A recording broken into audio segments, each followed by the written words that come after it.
All right, welcome back, everybody. Quant Bros, episode 10. We are back.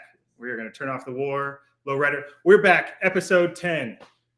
Here we go, MicroStrategy True North. We've got a crew tonight, a crew of 5, a little bit of a condensed crew, but we're going to get back at it and jump right in. We have so much to cover tonight. I mean, this is one of the craziest stocks. This stock has more things going on than in any other stock in the market, right? There's so many nuances, so many ways to look at this stock. You can look at convertible debt, you can look at equity raises, you could read SEC filings, you can learn about Bitcoin, you can learn about quantum computers, you can learn about collateral, banks, finance, ETFs, design of the market. Like there's so many things, game theory, strategic Bitcoin reserve, politics. You can learn about all of these topics. And all of these topics are very applicable to what's going on with the MicroStrategy trade. So without further ado, let's jump into it because we have plenty to talk about tonight. All right. So MicroStrategy, the price at close was $411.40. After hours, I think it's up to $412.01. And then what is Bitcoin at? It looks like Bitcoin's at 101.3. So continued green candles going into it. We've got more corporations adopting a Bitcoin treasury strategy. Similar Scientific is continuing to buy more Bitcoin. Metaplanet, Riot Blockchain, Mara. We are seeing miners adopt a Bitcoin treasury strategy, and this thing is continuing to pick up steam. So it is a ton of fun. All right. I'm wearing my MicroStrategy t-shirt today. Shout out the Hodl shop. And I wanted to let everybody know that we now have MicroStrategy True North merch. And we are going to share a little bit more information on that. So you want me to do the disclaimer? Yeah, absolutely. Disclaimer. Hit the disclaimer. Yep. So while the information presented may be amazing, it is not to be construed as financial advice. You are trading your own money, and you're the only one who can take that risk. So do your own research and all of that stuff. Yeah, none of this is financial advice. You know, we're talking about how we think about the trade and things that we're considering when we understand, you know, our financial positions. And yeah, so let's get right into it. So True North merch, right? So, you know, we've been very conscious of not having kind of any sponsors and having a true ethos, but we've had a ton of demand for merch. Everybody kind of wants to get something. So we've partnered with the Hodl shop. As you can see on the screen here, let me make it bigger. We've partnered with the Hodl shop to do merch. There's just some really basic merch here. So we got some t-shirts, some long sleeve shirts, some hoodies, sweatshirts, and a little mug, the MicroStrategy Super Group Investment Club. And I please encourage you to read this little blurb here. So when you purchase anything from this collection, all proceeds are going towards sending kid analysts to the MSTR World Conference in 2025. We are going to, any profit that we're generating from MicroStrategy True North, we are going to put it back into the community in some way or another, whether that's going to be giveaways or sponsoring people going to MicroStrategy World in 2025, or you know whatever that may be, and we're focused on giving back to the community. This is not a grift. Like our portfolios are plenty. I don't need anybody. This is not a profitable venture, right? Like we've talked about, we're not making money off Twitter. The money we're making off Twitter is not worth it. We're just having fun having these conversations, and we'd have these conversations whether or not we were doing them live or not. So if you're interested in merch, it's available. Shout out the Hodl shop. I know the crew over there has put a ton of effort and energy into getting this set up for us really quickly before holiday season. Shout out Colleen. She's helped us on the True North side of things as well. We've gotten our True North group is growing a little bit. So yeah, got a lot of positive things going on that front. And next topic, just going to jump into some really, really brief news that I think is pretty interesting. One, I live in the Pacific Northwest, but so this just came out today. So Vancouver City Council passes mayor's motion to make the city Bitcoin friendly. Somebody showed this to me right before I got on. I figured, hey, that's worth bringing up. I think this is really positive. I think it's really positive for Canada. I think it's really positive for forward-looking cities. I don't know if anybody's ever been to Vancouver, but it's one of the cleanest cities I think I've ever seen.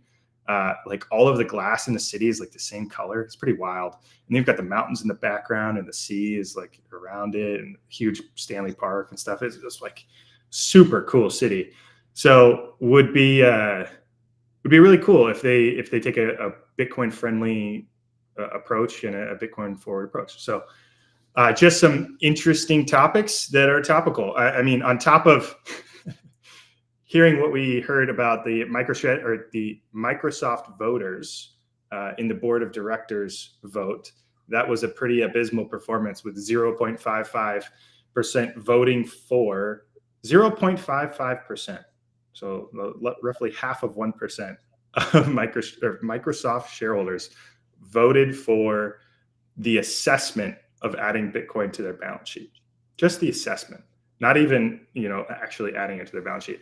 And so, a lot of people were really focused on the result of that vote, because if there was more than 5% that were voting for that motion, then it can be brought up the next year without being automatically, shut out by board of directors shareholders. So I think it could be shoved out another 5 years for Microsoft. So have fun staying for Microsoft. And it opens the door for many other companies to potentially add Bitcoin to their balance sheet. Yeah, the best part of that for me It's crazy. was like that was such a low key flex for Saylor, because I mean he got on the Bitcoin standard because Microsoft was eating their lunch, and he's like, okay, slow death or fast death. And now he's like reaching out a helping hand to to his former bully. Like and they're basically like, nah, no thanks. But that actually reminds me of you remember the end of Wrath of Khan, where they're like offering to save all the Romulans from destruction, and they're like, I'd rather die 1,000 deaths than take help from you. And he's like, okay, have it your way, and then he just lets them die. That's the way I see it. Like, 0.55% said yes. Like, oh, we'd rather die. Like, okay, die then. Go for it. It's crazy. And I mean, if any of the other close competitors or anybody that's if Tesla adds more to their balance sheet, and their stock continues to rally, or Apple or Nvidia or anybody even the top 10, and the stock rallies, all of a sudden there could be a scenario where shareholders are going like, wait, whoa, like we want some of this stuff too. Or strategic Bitcoin reserve, right? Like the government adds $1 million to their balance sheet. This looks like the worst. This is the worst looking shareholder vote ever, right? It was pretty fascinating, and I wish we could get more detail into that, right? Because like Steve Ballmer has talked about Bitcoin a couple of times. I think he owns Bitcoin. He's usually pretty forward looking, and he's got more voting power than Bill Gates, I think, right now. So, yeah. Well, on Tim's most recent, I think it was his most recent interview, where they interviewed the guy, and it was him and Jesse interviewing him, and he said, even if it's a no, and he was fully expecting it to be a no, he just wanted a big number, because that would just, it'd be like a positive sign. But he said that they've submitted proposals before that were just not approved, but then 3 months later they'll do what they were asked to do, even though they said no. So this could still plant the seed, and it could happen down the road. But I was wondering, I mean, if another company does it, and like you said, that they get a benefit from it, I mean, are they opening themselves up to even being sued? I mean, they sued frickin' Tesla. A guy with 7 shares or something stupid was able to sue Tesla. But I mean, this would seem like a reasonable case. Like, hey, shareholders, we told you to do this, and you said no. Yeah. And you could have given us all this value. Yeah. I mean, there might be something there. Well, I don't think you can sue a company for not giving you maximum value. You can only sue them if they were being willfully negligent in their practices, and that was causing you losses. So that's just the way I've understood it. But you could be right. What if there was a shareholder revolt and they're like, we missed out on thousands of percent because you were being obstinate about adding Bitcoin to the balance sheet. I think that would be something really interesting to see if it was even possible. But because if it were, I think that we would have seen a lawsuit like that for many, many different reasons in the last 15 years since the subprime mortgage meltdown, right? You have all kinds of companies that were making decisions that were just completely irresponsible. But 0.55%, that just blew my mind. I was hoping for 10, Yeah. 5, but 0.55 is kind of like a fuck you. Like, we don't really want it. It was. But the thing is, we don't need it, honestly. Even if Microsoft put Bitcoin on the balance sheet, they're not going to do the Sailor move, right? They're not going to start issuing convertible debt and all that kind of stuff. I don't think so. Um, I think that Microsoft, Nvidia, Amazon, Meta, them adding it to the balance sheet will be more symbolic, if anything, and it would have upward pressure on the price. But I think our best bet for companies doing the Sailor playbook is like companies that are MicroStrategy size and lower. I think Semler Scientific is going to be one of the ones that will follow the playbook pretty closely because they seem to have really bought in, and they seem to have conviction. And we'll see what other ones come along, honestly. But Yeah, there's like a target strike zone, right? It's like 500 million market cap to like maybe 10 billion. Like 10 billion is probably teetering. But if you were looking at, hitting the S&P 500 threshold, which is like $14 billion market cap, if you've been like struggling to get there for a long time, this might be something that's incredibly appealing, right? Like getting added to S&P 500 is like a huge impact on your shares and your credit quality, and it's a really big target and goal for a lot of these companies. So I mean, that's kind of a great target strike zone. Other than that, you've got so many constituents that you got to get to agree to some of this stuff. And Vanguard, is betting against it as hard as they can. So, like, what was MicroStrategy's market cap when they started? I used to know. $1 billion. It was like $1 billion. Yeah. So I had the right number. Yeah, and their market cap now is just ridiculous. So yeah, they're 100 billion now. The other thing that was interesting about MicroStrategy when they first adopted the strategy, they gave all of their shareholders, because Saylor had majority ownership. So I think they did a Dutch auction and gave all of the shareholders that wanted out. They let them out, and they said, I think Saylor was like, "I'll buy your shares," and I think that's how it happened. I need to go back and recall exactly how it happened or find the story, but they gave all of their shareholders an out, and hilarious, man. If you were a shareholder and you sold at that point for $1 billion, you look back now. Talk about a bag fumble. Oh my God. Right. Like that is a generational bag fumble. Yeah. That is on the level of, you had Bitcoin in 2013, you sold it because you thought it was a scam. And you had the chance to be in MicroStrategy, and you were like, fuck it, I don't want to be in it. That is just, how do you recover from that psychologically? Think about it. If you had $10 million of shares at a $1 billion market cap, you'd be a billionaire. Right? That's crazy. That would, yeah.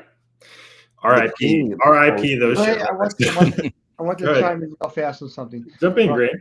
Yeah. So look, we've seen this before, and I've talked about this before. So look, Amazon basically put Sears out of business. Microsoft did not believe in the internet. They were very late with their first Internet Explorer browser. Netscape took the beginning. Mark Andreessen, I just posted a video about this. Blockbuster could not see Netflix. They could not deal with this.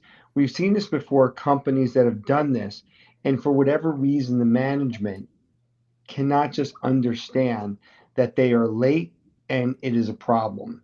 And so we've seen this before. And so again, we'll see this in tech. NVIDIA doesn't see this right now because they're so focused on AI. They cannot imagine that the financial community is changing right in front of their eyes for a treasury asset that we've discussed here, what MicroStrategy is doing. So to all the people and all the whatever, if there's any CFOs of publicly traded companies that don't get this stuff, so be it. Yeah. We'll be just fine over here. We have enough holdings of MicroStrategy. We did a 10x. I'll probably do, maybe another 10-for-1 split early next year. And let Microsoft not vote for it. We'll just look at them when MicroStrategy market cap overtakes Microsoft. Yeah. Then we'll be like, we don't care then if they vote for it. At that point, it will be their missing the whole thing. It also happened, it happened with all these large companies that go disappear in Silicon Valley because they just can't adapt to change. Right. So the one caveat with that I would say, and this is not to disagree with you, Grain, this is just to give like extra color.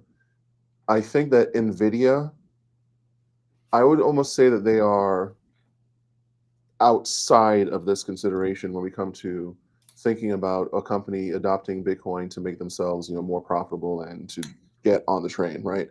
And that's because if we look at it in terms of technological epochs, you have Bitcoin is technology and finance, right? So you have Bitcoin, you have AI, right? I think those are the two ones that are really fighting right now, and then we're going to have robotics, and then I think after that we have nanotech. I don't throw quantum in there because quantum is just not viable yet, but we can get to that later. And the reason why I bring this up is because NVIDIA doesn't necessarily need Bitcoin. They're going to go to 10 trillion, then 20 trillion without it, right? So in their mindset, I think they just don't care. Microsoft, however, that's different. Apple, that's a toss-up. But and Meta, Lord knows what's going on with them, really, because I think that they're the metaverse play costs them a lot of money, so maybe they are more skittish. But you also have Zuckerberg, who I think owns controlling interest, and he is a Bitcoiner, or he owns Bitcoin, right? He has goats or something named Bitcoin. named Bitcoin, right? So, so I think NVIDIA is a little bit different because they're on an entirely different rail when it comes to transformation. The AI rail hasn't even started yet. People think it's overheated. We are maybe 3% of the way into how disruptive that's going to be. We're in batting practice. Yeah, like it's not even like the game hasn't even started. Like this is going to wipe out hundreds of thousands of people's jobs, and while creating all new ones at the same time. And but so the real mark is in 5 years when we have a full AI assistant on our phone. That's when everything changes fundamentally. And I'm not talking about Chat GPT on your phone. I'm talking about an AI assistant that's going to be watching your finances, going to be watching your metabolism, is going to be watching how much time you spend on TV, is going to be watching how much time you sleep, and it's going to optimize your life in real time. And it's going to then watch your stock picks and tell you, hey, you should really be investing in this, this, and this, and here's how it's going to make you money. We'll all have our own algorithms trading for us by then. That's the real game changer. Right. So here's the real conundrum, right? Look, Microsoft, NVIDIA, any of the Mag 7, they don't need Bitcoin. If somebody tells me, hey, that person over there is worth 10 million, you should talk to them about Bitcoin. Nah, they really don't need it. Someone's like, why would you say that? They already got 10 million bucks. They're probably doing pretty good. They probably own some hard assets. The person graduating college with $200,000-300,000 in student loan debt needs, the only way they can get ahead out of the negative net worth that they have is not by buying stocks, right? It could be the Mag 7 because they will do just fine. NVIDIA, I'm only up 850% on my NVIDIA holdings, but I have 100 shares of it. My point about this is that somebody that's already rich doesn't really need Bitcoin or MicroStrategy, although we will pitch that there so they could buy it. The real thing is the people or the companies that are struggling to keep up with monetary debasement and inflation, which are two different functions of the $8 trillion in printing. Go ahead, Jeff. I'll stop my rant. No, I'm going to shift gears a little bit, but I think this is a good summary point here. One, Grain, shout out to you for understanding and like accepting and like thinking about Bitcoin. Also, I made a post about boomer bewilderment intensifying. I did want I did want to apologize to the boomers that I offended on this. But to be honest, I think if you're over 50 years old and you understand Bitcoin, you are not a boomer in my mind. You transcend time and space. So shout out to Alan, who's 82 years old and holds Bitcoin and MicroStrategy and is using I think he has cold storage Bitcoin and he's like a master's. I saw his comment. Yeah. He's a master's in economics. Shout out to that guy. Also shout out to Howard. He's also an older gentleman that's very active in the community. I think was previously a psychiatrist. So older folks can get it. And shout out to everybody that's gotten it and understand and leaned into computer science. I wouldn't bet against computer science. In think about all of the top publicly traded equities right now. They're all computer based companies. And, you know, I wouldn't be betting against the computer nerds. Like, they're winning. All of them are winning. I have a And computer science background, so I can attest to that. yeah. I mean, I've got a So, finance hey, background, but I'm leaning yeah, in. I want to chime in because I'm reading some of the comments. This guy just made a comment that I know a whole bunch of decamillionaires. Howard Wetzman uses his name. He knows a bunch of decamillionaires that are heavy into bonds. Look, if you're worth 10, 20, 30 million bucks and 50% is sitting in the bonds, right? And you're 60 or 70 years old, I think you're good. You're fine. Your money will outlast your life. I don't care what magical drug they make. Your money will outlast your life, and you can give it to your kids or whoever you want to, and you're fine. Yeah. It's the young generation that needs to get ahead that needs it. And if somebody doesn't get that, that's exactly what we're seeing. The people that worked at the companies, I'm sure that the top 50 people at Blockbuster were totally fine.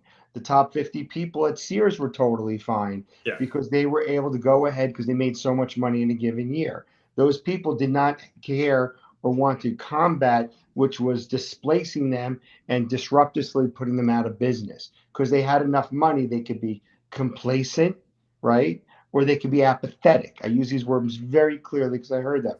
So the people at Microsoft, and for anybody in this call from Microsoft, they are apathetic and complacent to a monetary revolution that is going on that has now changed the balance sheet to increase the equity of a company.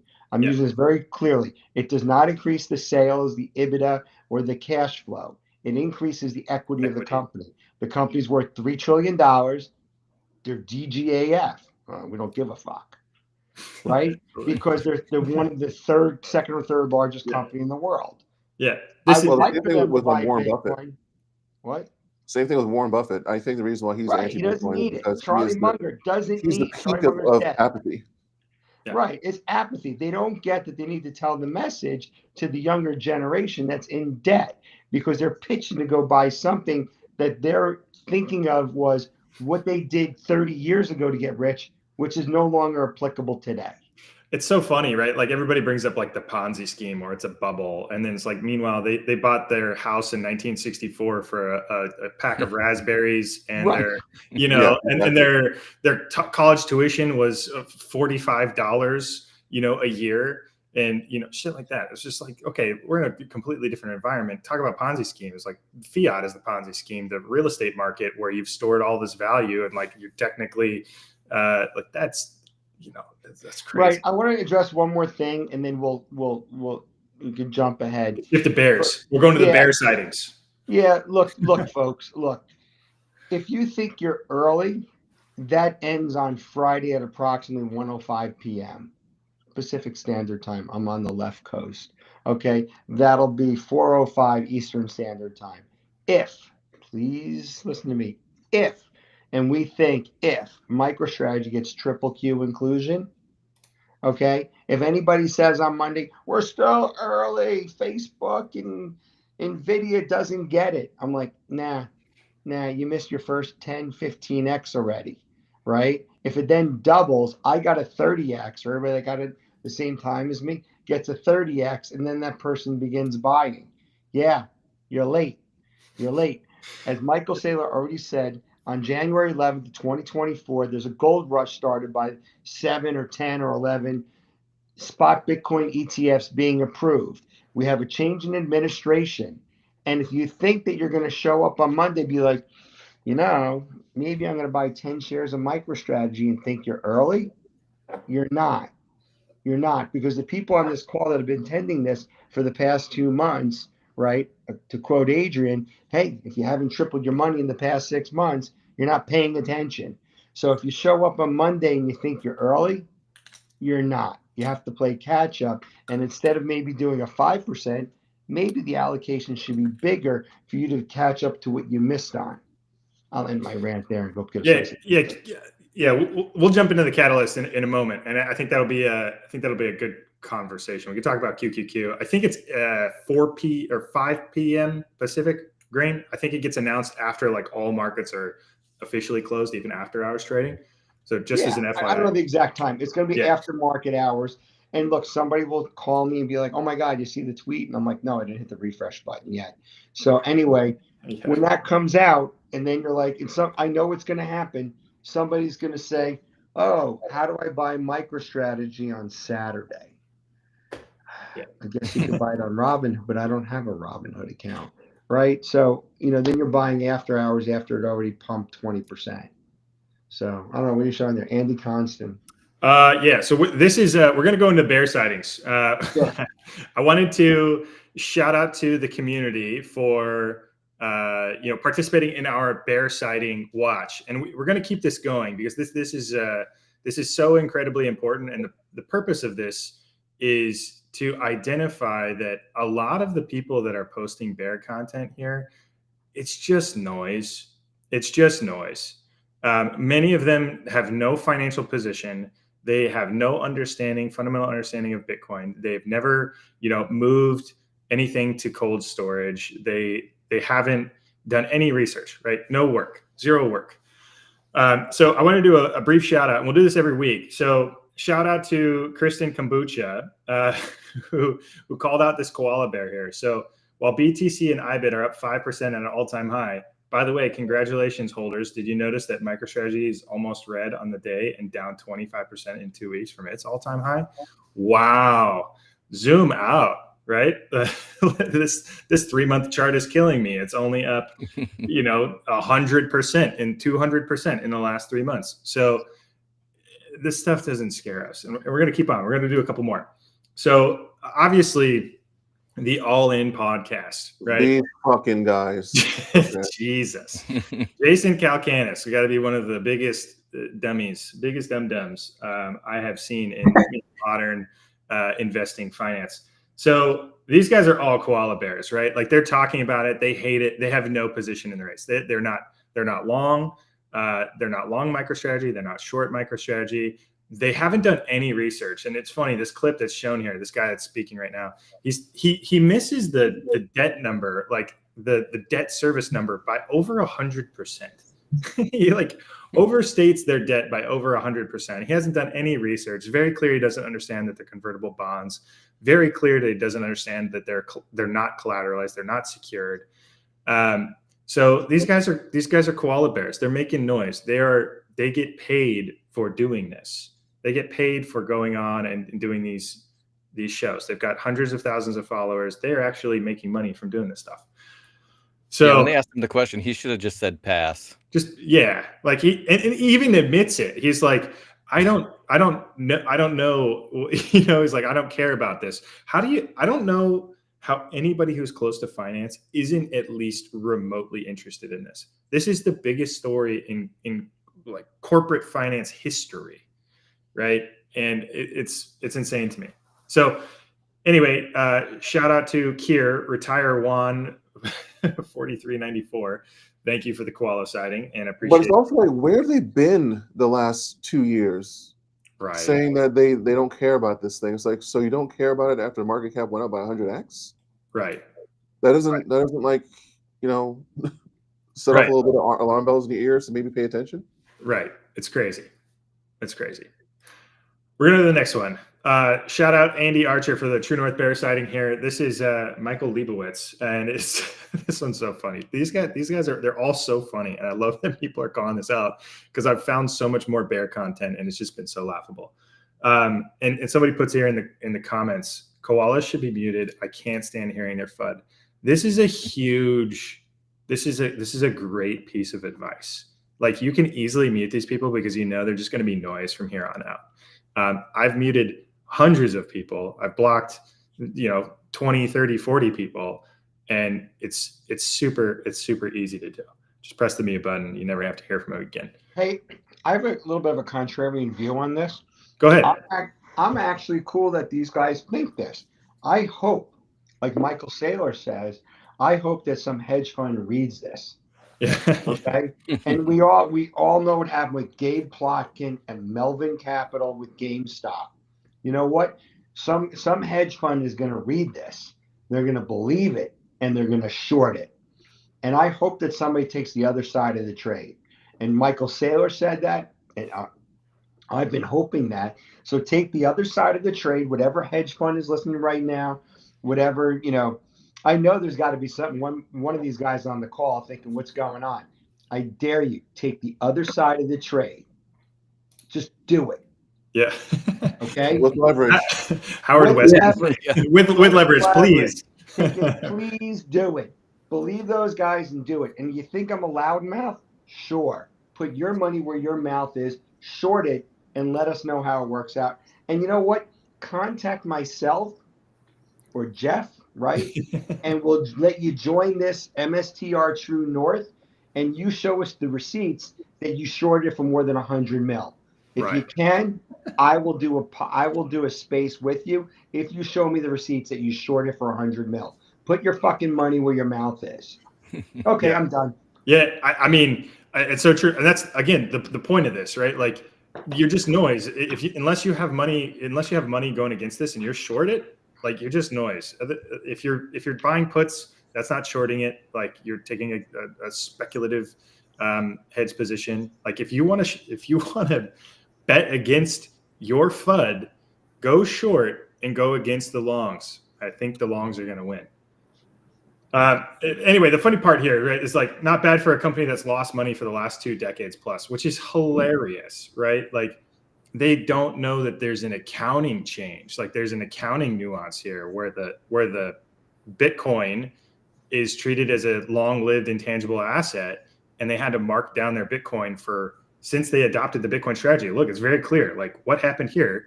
You literally have to ask one question: what happened? And then you go down that rabbit hole and figure out, oh, there's a change in accounting. This should actually be almost completely inverse and flip the other way with multiple billions of dollars of net income. And we'll find that out in 2025. So, yeah, by the way, hey, I got to chime in again on my rant. Hey, Donald Trump Jr., everybody posted that latest video of him where he said he's known Michael Saylor for 20 years. I'm glad he has. But he also said in that same video, well, if I can't touch it, it isn't real. You know what? I get that your dad made a bunch of money in real estate. It was really actually Fred Trump. I get that real estate you could touch. I actually get that you could touch gold. I truly do. But besides Bitcoin, there are other intangible, some of them are not indefinitely lived assets. And people are like, what would those be? I'm like, did you ever hear of a patent? Did you ever hear of a trademark? Did you ever hear of a copyright? They're like, oh, really? Can you give a good example? Oh, how about the Beatles sell their song collection, the rights to it, for like $1 billion? Oh, I never heard of intellectual property rights. Why do you think the companies build up a war chest so they could sue other companies for that? And so if you never heard of intellectual property rights, and the fact that I'm having this conversation is you're not very successful because you don't know what's going on, right? When you buy the house, hold on, I'm not done. When you have a house, right? Somebody sits inside it, they're squatting. But what gives you the ownership rights to that, and somebody's like, oh, you got to pay taxes, is the deed to the property, which is then registered in the county as you being the owner. Just merely sitting inside of a house does not make you the owner. I know there could be squatters, but what they don't understand, people that are so unsophisticated, is that it's the piece of paper, right, which is just a representation of your rights. That's the important part, right? And if anybody's a lawyer and be like, oh yeah, this Grain guy, he's actually right. And so that's where you have a lawsuit, which is on paper versus the actual physical item. So Bitcoin, you can't touch it. I'm okay with that. Yeah, I mean, that's something that a lot of the bears don't get, right? They haven't done a transaction on the Bitcoin ledger and moved Bitcoin to cold storage. They don't get that it's programmable. Like, both of those events for me, with learning those things, like doing a cold storage transaction, like walking around the block holding a Bitcoin in my pocket, then realizing that all I had to do is hold it in my head. I could hold that money in my brain. It was like so illuminating. And then also, I learned last summer that I knew it was programmable, but I didn't know how. And I watched it. Like, somebody gave me a rundown. Shout out Rob Hamilton, right? Rob Hamilton gave me a rundown of how a Bitcoin can be coded, like how you can code a a multi-sig transaction within the Bitcoin ledger, which is crazy, which is just totally crazy. And it's like these people don't get it, right? Like they use the correlation, right? Real estate, like or this is a real estate bubble, or this is the .com bubble. Well, it's like, okay, .com bubble, like anybody can buy domain names, right? Everybody listening to this call, like the people on this call and the people listening to this call probably have 100 MicroStrategy domain names, right? Like their domain names are infinite. You can buy infinite ones of those. Houses are, there's not infinite land, but there's plenty of land. People are building more houses all the time, and they're just decaying, and you get taxed on them. And they don't understand that this is a finite asset that you can program. Like you can create you can create programmable escrow accounts. Like boom, just get rid of that industry. Done. It's like, it's amazing to me. They haven't researched it at all and looked into the technology, which is just crazy to me. So I think we're going higher. People have to learn that, and they have to like remove their egos. This is I was talking to my uncle, and this is he brought up the whaling industry in the East Coast, like way back in the day. Like all lamps and lights used to be powered by whale oil. So like the whaling industry used to be huge. Like these ships would go out and they'd kill whales, and then they would strip all the oil out of them, and they'd use that oil, that like sludge, for lights. And then all of a sudden Rockefeller comes along with Standard Oil and processes the oil in a different way. And all of a sudden the whaling industry is, evaporated in a year, right? It's gone. Like this is a paradigm shift, and people don't understand the complete paradigm shift, which is fine. I mean, like, I get why the term "have fun staying poor" became popular, and people started saying that over these past Bitcoin rallies, because some people just aren't going to get it, and they're not going to put in the time. Like to Grain's point, maybe they're sitting on $20 million and they're 60 years old, and like Bitcoin is going to, hit its peak when they're gone, right? Like there's a timing component of all this stuff, and it's crazy. So anyway, we've got one more bear we want to walk through, and it's this DJ Quantum guy here. Shout out Michael Sullivan for having this little interaction here with this DJ Quantum guy. MicroStrategy and Saylor have a history of fraudulent activities. Altcoins will never be obsolete. And then, he said something else, bold, some District of Columbia tax fraud lawsuit, which is not a tax fraud lawsuit, but, and what's he say? Like, I'm getting bored with this conversation. So with all that kind of stuff about tax fraud and all that, once you cross a certain net worth, I think by default you have to have a lawsuit against you about taxes. Because every person I've ever met that has a net worth over like 50 million, they've all had issues with the IRS and with lawsuits. Just because once I think they start looking at you a lot harder, and they start to find ways to take your money from you. So if someone's rich and they don't have issues with the IRS, I almost don't trust them. Right. And the issue was that he lived in multiple states. He lived in Virginia and he lived in Florida. And it's like, well, yeah, I mean, Virginia got pissed off that he wasn't paying tax and that he had a $1 salary. They're like, we want our property, we want our taxes. And it's like, well, I pay a $1 salary and I actually live in Florida. So, which has no income tax. Anybody that lives in the tri-state area, meaning New Jersey, New York, and Connecticut, knows that they have, on the state level, they have to approximate the number of days between this, not tax advice, but anybody that lives in that area knows that as they earn their money in different states, they have to do it proportionally on their taxes. But if you only live in one large state, you're not aware of this. The other thing is that Shakira, I forgot, I believe it was Spain, was going against her because wherever the high tax jurisdiction is, wants to get I remember that, yeah. So this happens a lot. And you fill it out and you're in compliance with one state, but not the other state, because then it becomes how many days you live someplace. And then the bears point this out. Oh, he's a scam. You know what? You just don't have enough money to do what that guy does, and you're a little bit salty about it. Well, what I love about the bear sightings is it's the community that's going out and curb stomping these bears. Yeah. You know what I mean? Like, there's not enough time in the day for just the True North, to be out there handling all these bear sightings. Yeah. And it's like every single member of the community is like is like a node on the network, and they're verifying transactions. Yeah, I just love that aspect of it. absolutely. And keep it like, this is going to be the most hated rally of all time because people are not going to get it. And it doesn't matter anymore. I mean, kind of to Grain's point, right? Like, you're kind of late. The ETFs are here. And once the ETFs are here, I mean, those things are buying relentlessly, and they don't care about the price, right? And that's probably 70% of the population, maybe, that are, investing in their 401ks, right? These are corporate zombies investing in their 401ks forever in perpetuity in these products that they have to invest in, and they can't buy these other things. Then you've got pensions and insurance companies that have to fit within regulations. You've got banks, all these things. So yeah, I mean, the ETFs, it's going to continue to be hated, and it's going to be hated even harder.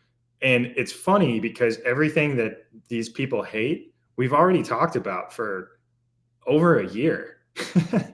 So it's like, all right, we've already figured all this stuff out. Like, everything that everybody's brought up, like, I haven't been wowed. Not one time. I haven't been like, wow, that's novel. It's like, no, you're recycling some shit from February, which is just horrible. Yeah, and even the best bear cases that are put forth, they just end up listing a traditional risk associated with an equity. And so, like, yeah, right. And it's like, well, yeah, that's investing, right? Like, that's taking on counterparty risk. That's putting your money out there to try to generate a return. So I think I actually like seeing the bear cases and the bear sightings and stuff. I don't mute any of them because I do like rethinking my position, as Ben Workman says a lot. But these ones do seem a bit ludicrous. It's like, okay, yeah, we've talked about that, and that seems a bit salty, right? But then even some good ones, it's like, well, there could be an extended Bitcoin bear market that goes on until the convertible notes come due. So like maybe, whatever that is, roughly an 8 to 10 year Bitcoin bear market. And if that happens, like, things are, that's a different conversation, but things are truly wrong or have gone wrong. Right. People love to just bring up regular risks or say that it's a Ponzi, that early investors are going to get paid more. It's like, well, no shit. Exactly. Like, no shit. You bought Amazon at $5 billion, and it's worth $3 trillion. Guess who got paid more? The people who bought it when, like, they didn't know what it was, when they said the company was going down because they were shoving all their money into R&D, and they were using a cute little accounting trick too. Right. Like, this is a very similar situation. And, at the end of the day, I don't want to be like, I missed the trade on Apple. I was too young. I missed the trade on Amazon. I was too young. I missed the trade on Microsoft. I was too young. NVIDIA, I kind of got in on it. Tesla, I kind of got in on it. GameStop was fucking crazy. I'm not going to tell my grandkids that I missed MicroStrategy. Like, I'm not going to be the one like, oh, I had the opportunity to buy MicroStrategy at 20 cents. After 4 stock splits, and I didn't. And it's like, oh, cool, Grandpa, like, you're that guy. This is why I'm eating beans. My robot is feeding me beans in my cell while I play video games. Who knows? Or like, you've got your Meta glasses on or some shit. Anyway. I digress. Let's jump into Catalyst. Wow. Yeah, we've got a lot of things to cover here. So we are just cooking. I'm going to pull up my screen. We're going to jump into Catalyst because these are important. Okay. QQQ inclusion announcement. So this happens on Friday. This is Friday, December 13th. Strange that it's a Friday the 13th. Hopefully it's a good Friday the 13th. It will be. Knock on wood. So we've got an initial announcement from Bloomberg that MicroStrategy will be included in the QQQ. I guess it was a Bloomberg terminal that was indicating companies that looked like they were going to get included by the criteria and associated dollar flows that go into those funds because of that criteria. So that was a positive signal. I think there's still a little bit of uncertainty about them being classified as a financial company. I think that's pretty much out the door, right? Like, many people have talked about this and showed how they're classified by, I think it's ICB, FTSE, and they're a tech company. They're classified as a tech company. But if you go look at Coinbase is classified as a finance company. Coinbase is not being looked at for inclusion. MicroStrategy is. So I think that's a very exciting announcement. Everybody's asked, will that move the stock? This has been front run. It is being front run. Everybody's front running everybody all the time. I have no idea which way the stock is going to move. I think this is a bullish indicator for the stock in perpetuity. And I think there's no better opportunity cost of capital at the moment to sell into these passive flows. So I think the very strong holders here in this scenario are going to be holding much longer than QQQ inclusion for FASB fair value accounting, all these other catalysts that we're about to roll through, right? And I think it's going to be a bullish indicator for the stock moving forward. Now, what do we know, right? Like Sailor still has $9 billion of ATM left, so there's likely going to be pressure from the ATM at least through the end of the year, which may damper those impacts. Go ahead, Adrian. Oh yeah, one thing. So in general, based on my research, inclusions typically cause a 3 to 7% stock price increase near term. And when I say near term, we're talking about a quarter. So and that doesn't mean it's not bullish. So before anyone in the chat gets all squirrely, all that means is in a quantifiable sense, 3 to 7% is what you're looking at. However, long term, it's much, much larger, and we can take a look at all kinds of different companies to show that case. So everyone needs to stop worrying about, oh, is this bullish? Are we going to jump 20%? Blah, blah, blah, blah, blah. I don't think that's important. MicroStrategy might be the one stock that just might. Then again, it might do 20% in 2 weeks. So does that mean it's less bullish? I don't think so. Yeah. If you have short-term call options, we're not recommending anybody buy any call options. I mean, this thing could be really volatile in both directions, right? Like you can get absolutely crushed. So I wouldn't get too overzealous thinking that this QQQ conclusion announcement is going to result in like a 100% pop. Like I agree. We just don't know. And you could be right about the inclusion, but wrong about the direction. So you literally can't play this. Yeah, yeah, it's pretty hard. You have to be right about inclusion and then right in the direction, and you don't know either for sure. So like, yeah. It's a bit crazy, and yeah. Oh, one topic that did come up, and it's come up in the community a lot. Like everybody looks at S&P 500 inclusion for Tesla. I bring up Tesla a lot because I think Tesla's the only similar proxy for QQQ inclusion and S&P 500 inclusion for something with a technological moat that many people, it had a cult following, and many people understood what the long-term direction was before the masses did. And this is a very similar situation. We've got a very strong core of holders that understand Bitcoin before the masses do. And so these people that generally hold the stock are holding it long in perpetuity, thinking about the catalysts that are on the horizon for 2025, strategic Bitcoin reserve, bullish Bitcoin, just period, moving forward. So I think Tesla is a decent comparison. Now, people have sent me this video of the same guy. It's the same interview of the S&P 500. There's a question on whether Tesla being included in the S&P 500, the inclusion date was going to lead to a stock increase. And it's so silly because everybody has the same information, right? Like all of the information that's publicly available on the internet, everybody has that information.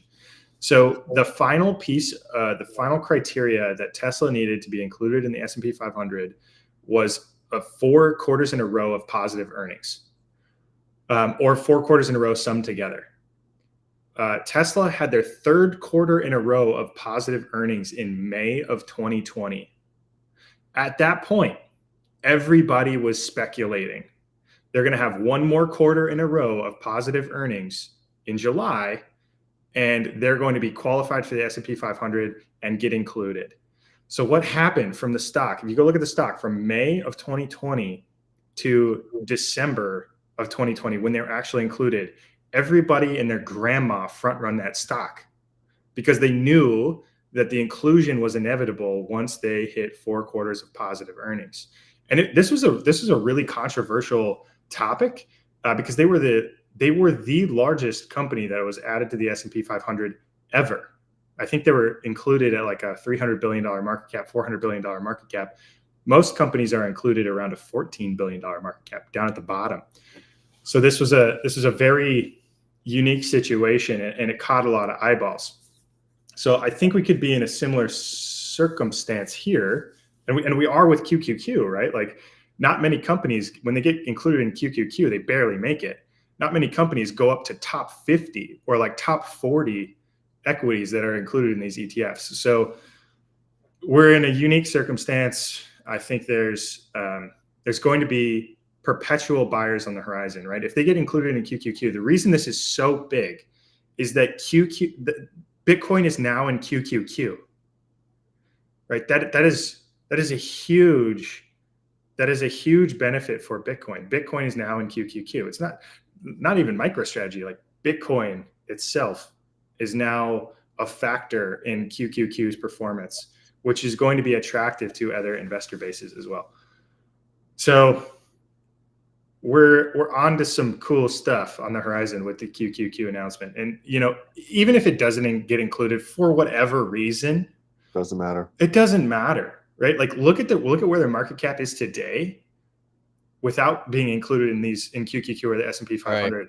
Guess what? Like, they're still included in the Russell 1000. They're still included in an MSTR World Index. They're still included in 200 other index ETFs. And guess what? Like, those are also passive ETFs that are market cap weighted. So the price of Bitcoin goes up. It doesn't matter if they're in QQQ. It doesn't matter if they're in the S&P 500. It's going up. Just like, it's the design of the equity market. And that's, again, where many of these bears, they don't understand the design of the equity market. They don't understand who the players are. They don't understand the playing field. They don't understand that, Bitcoin is finite and how that impacts the game theory associated with all these things. So, man, it's Saylor cool. even said it himself.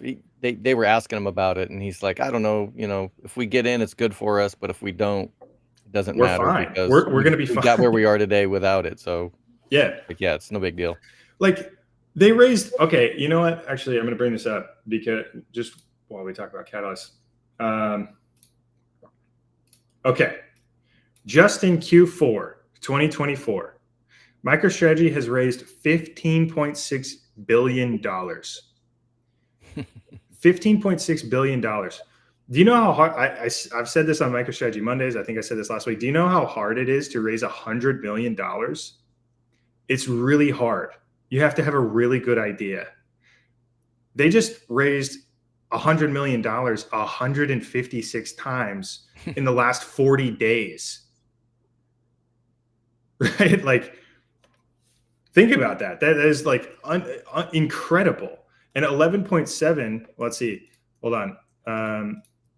What is that? 12.6 billion of it is ATM, which is permanent capital. That's debt. Like, that doesn't have to be repaid. That's $12.6 billion of permanent capital now on balance sheet, which is just incredible.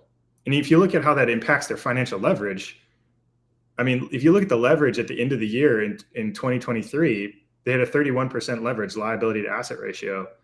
As of today, at $101,000 Bitcoin, that's a 17% leverage ratio. I mean, in order for this thing to blow up, even like the price needs to go down at least, the price of Bitcoin needs to go down at least to $17,000 and stay there for an extended period of time. If that's the case, that means something probably happened with, one, the internet, two, like global war, or, Bitcoin's dead and you better have guns and ammo and fresh water and a garden where you have food. So, like, it's insane. Yeah, Bitcoin at 17K is like an Armageddon scenario. I don't mean little Armageddon. I just mean like financial Armageddon. And people are always just like, oh, MicroStrategy is dead by then if Bitcoin crashes, blah, blah, blah. If Bitcoin crashes, it means a lot of other things have crashed. So I think that'll be the least of our concerns at that point, quite frankly. So Right. it's a case that I don't even consider, because just like you said, at that point, it's shotguns and butter. Who has it? Yeah, you got to love some classic guns and butter econ references. Absolutely. Guns and butter. Yeah. It's hard. It's hard to fathom, right? Like, that's a black swan negative scenario, and yeah, hard to fathom. And the whole thing about a black swan is no one sees it coming. That's why it's called a black swan. Right. You so can't stop using them as bear cases. A black swan is not a bear case. Yeah, it's a 0.0001% chance, or a 0.01% chance. A 1 in 1,000 year event, 1 in 2,000 year event. It is on the probabilistic horizon, but it's like I live in the Pacific Northwest. The 9.0 earthquake can happen tomorrow and wipe me out. It's like, I'm done. Like, who cares about my equity account? Yeah, go ahead. Guys, look, there's a black swan event every 4 years. They put Nicholas on TV. They talk about it. The internet bubble popped. You had you have long-term capital management in 97. You go through, you have the Russian default, the country of Russia defaulted on their bonds. How can a sovereign nation that produces oil and minerals default?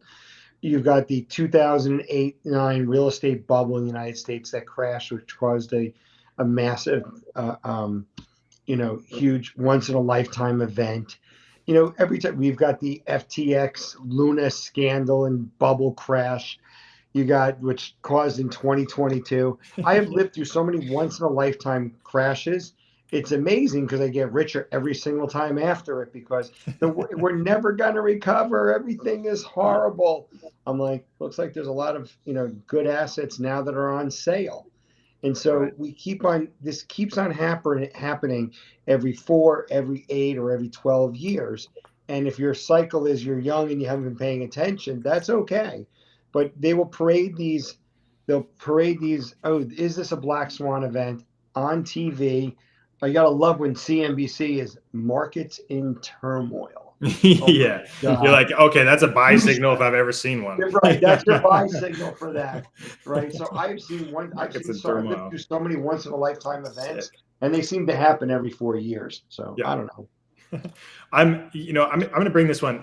You have to consider the possibility of Satoshi moving the first act, which I think is funny, right? Oh. That's a bear. We got a koala bear in the chat, right? The Satoshi stack is really proof of security at the moment, and even if it did move, if it did move at all, like, it doesn't matter anymore, right? Like everything's in place, everything's moving, right? Even if it didn't move.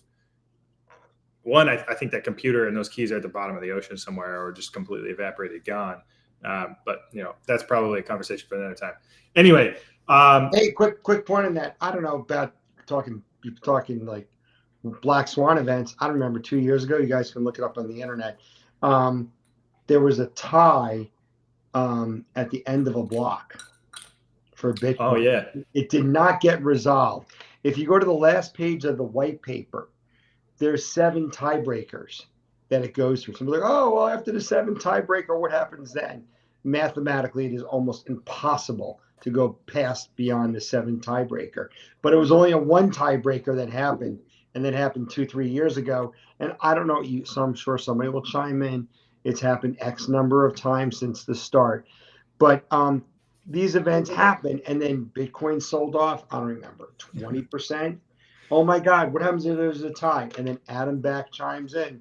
Go to the last page of the white paper and you'll see the formula for the tiebreakers. So jump to this. Cool. Thanks. Awesome, Grain. Back to Catalyst. We're jumping around. Sorry, everybody. But there's been a lot of questions. Actually, I think it makes sense when looking at financial leverage and then going back to what's going on with Catalyst. A lot of people have asked, why haven't they announced another convertible bond? And we've got a December Fed meeting on the horizon in, what is that, like 7 days, right? So this Fed meeting, there's another possibility of reduced interest rates, maybe 25 basis points. So if the interest rates are dropped by 25 basis points in 7 days, it doesn't make sense for MicroStrategy to go out to market with convertible bond now when they can get better terms in 7 days. If the opportunity cost of capital drops, it's better to wait 7 days and issue more favorable bonds for the market. So, I think that is a bullish catalyst on the horizon, thinking about the future Fed funds rate going down, opportunity cost of capital going down for the market, which allows for more debt capabilities to add to balance sheet. Obviously, we've got other catalysts here. January 17th, 2025, historic options expiration. We're going to talk about this in the Q&A a little bit. Presidential inauguration, that's January 20th. We've got a January Fed meeting, which could be another interest rate reduction. We've got a change in the SEC, FTC, Federal Trade Commission. We could see some very positive crypto-related movements very quickly in early 2025. just with roles in those positions. Politically, we can see movement on a strategic Bitcoin reserve. There's this other one here. FTX estimated 16.5 billion repayments sent to customers at the end of January 2025. Q4 24 earnings report coming out in February of 2025. We think there will be likely a blackout period at some point before the Q4 earnings report on February 9th-ish. We don't know exactly how long that is. I think historically it's like 2 to 4 weeks. There's been a lot of speculation on that. It's not very clear exactly how long the blackout periods are. But in blackout periods, generally ATM issuances aren't allowed if there's knowledge of material non-public information. So that is within the SEC filing. You could go dig that up if you're curious and you want to read through that stuff. Then we've got MSTI quarterly rebalance, quarterly review, Russell Index rank day, which they're going to be ranking higher in the index. I think they've quadrupled their ranking within the Russell Index, at least since April, as of today. I think it's around 25 billion to about 100 billion where we are today. So that would be bullish, assuming there's no change in market cap, from here on out. MSTR rolled in May, Q1 earnings, which we think will be the first adoption of FASB fair value accounting. So if we see a change in Bitcoin price over Q1, that we'll see that flow through to net income as of Q1 2025 in May. So the point of showing this every week is that there are so many bullish things on the horizon, and there are so many things that are going to happen in 2025 that will be bullish for Bitcoin and potentially MicroStrategy as well. So for me personally, the opportunity cost of capital is really high to move it anywhere else, because sitting in this trade, I see all of these things as I want to participate in the stock while these things happen. I think these are all very interesting things to be a part of MicroStrategy history. So all of them add to more pressure that's buying shares at the margin for MicroStrategy stock, which is how any equity is valued, is what shares are trading at the margin. We got Tad Smith here in the comments. I love it, Tad, that you're involved. 4-week-long earnings blackout is pretty standard for a serious public company. Beautiful. There we go. Bullish MSTR. Perfect. Okay, so I think that's all I've got on Catalyst. What else do I have here? Oh, statistics. Just a little bit quick update on statistics. Irresponsibly Long has now hit 21,500 members, and we continue to grind higher. I think there's been a lot of noise in the Irresponsibly Long community. Please, post cool stuff in there, right? Like post memes, post videos, ask good questions. Don't ask if Saylor's tapping the ATM. He's using it literally every single day. Don't ask stupid questions. Get involved in interesting posts. Speaking of that, I think I've got this post here. Shout out Richard Haas, who's put out implied volatility charts. Keep doing this stuff. Independent research is very valuable, and please promote these types of things. This is really good content that is very valuable to everybody that's owning the stock. Okay, I'm gonna take a pause from talking for a bit because I've talked for a while, and I'm gonna pass it over to Adrian because quantum computers has come up this week. This has been a thing. Shout out Google. Shout out Google for making everybody think about Googling what is a quantum computer. I know there's been a little bit of FUD about quantum computing hacking Bitcoin. There's very, very low likelihood that happens, and it's going to take a very long time based on just the math associated with it. So I asked Adrian to prepare a 5-minute little overview of quantum computers and its impact on Bitcoin, so we can get a cohesive understanding together and maybe take this conversation somewhere in the future. Yeah, so this is a highly theoretical conversation, so I'm going to try my best to keep this condensed. I can go on a rant for about an hour about this because I've been hearing this shit for 10 years now. So when it comes to quantum computers, at the very, very base level, what you need to understand is this, and I have some talking points here I'm just going to read off, right? So if you think of a traditional computer, everything with code breaks down to zeros and ones, okay? So that's considered base 2. Now, the base 2 binary system breaks everything down into something called a bit. And there are 2 possible states or expressions of a bit, which are expressed as 0 or 1. And computers use these patterns of zeros and ones to perform calculations, right? So there are 2 to the second power, or 4 potential expressions of a bit pair of 0 and 1, and that's going to be 0, 0, 0, 1, 1, 0, and 1, 1. This is very important. There's a reason why I'm going into this level of detail with it. That gives us the ability to represent 4 distinct numbers. Now, in computing, bits are combined to make bytes, which are 8-bit strings strung together, 8 bits strung together, right? So when you have this base 2 system. So 8 bits is a byte. Yes, eight Okay. bits is a byte. And I'm trying to make sure that I'm saying this correctly because it can get very. I'm following. So we leverage this base 2 system of bits to make bytes, and you have the ability to represent to the 8th power, or 256 unique values with bytes that serve as the base computational layer for everything that we know of computers, okay? Now, a quantum computer, since it operates off of quantum mechanics, instead of being 0 or 1, it can be 0 and 1. So with a classical system, you have, the potential for 256 unique values that can be represented in an either or state. With a quantum computer, theoretically, you can do all 256 at the same time. Now, this is where things get confusing. So I'm going to try to say this. I'm going to try to use a simplified example. If you were to flip a coin, you have one of 2 outcomes. You have heads or tails. And any kind of probability you do on that is always going to be 50%, right? It's either going to be heads or tails. That's because, obviously, it has a set outcome. When the coin hits the ground, it is either going to be heads or tails. With a quantum computer, it can live in a state of superposition and quantum entanglement, where that heads or tails can be expressed at the same time. And only until a calculation needs to take place does it come out of that state, which is breaking something called coherence, to have an outcome, to actually say that it is now heads or it is now tails. So this is where I lose people. So I'm going to try to say this again.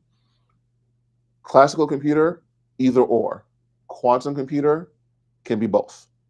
0 or 1, 0 and 1, represented at the same time. And that's the quickest and simplest way I can explain it. Why people think this can hack Bitcoin. Here's, and I'm going to try to not get angry when I say this because it's so annoying. All right, so because of the hashing algorithm or the elliptic curve, right? So you have hashing that does the actual hash on the blockchain and that's going to be that's quantum resistant. So we could come to that in a second. What everyone likes to focus on is the elliptic curve. Okay, so the elliptic curve is going to break out to, and it's a ridiculously high number, which I'm not even going to manage to state here. But basically, because the quantum computer represents a 0 and 1 instead of a 0 or 1, it cuts the computational time in half to crack elliptic curves, theoretically. Okay, this is all theoretically here. Now, why is that important? Well, because with a classical computer, which is a 0 or 1 based system, it takes something like 550 undecillion, 110 1 like the numbers are so ridiculous that basically you're going to the end of the universe in order to be able to crack it in terms of computational time. A quantum computer cutting that in half is the first step. The second step is that elliptic curves are theoretically vulnerable to a kind of mathematics called factoring. So you're not just doing a brute force attack with a quantum computer, you're doing a factoring attack, which speeds it up even further in terms of computational speed. We don't have to get into what factoring is. We can do that another time because I'm just going to lose everyone again if I try to explain that one. Okay? So what you just need to really focus on is, because of the way the quantum computer is set up, the way its basic structure exists, it cuts computational time in half just based on its structure, theoretically. And then these algorithms can be used, one of them is called Shor's algorithm, can be used to use factoring to hack someone's private key. and get into their wallet, right? That's the theory behind it. And factoring is running just tons of simulations very fast and testing them to see if that is a key that has a wallet that has Bitcoin in it. Yes and no. What the factoring is doing is it's doing a hyperspeed theoretical brute force attack on a potential series of combinations to essentially decipher what a private key would be. Then it's just a matter of finding the wallet for that private key. Is the best way I can describe it. Okay. So here's where things get really, really, really confusing again.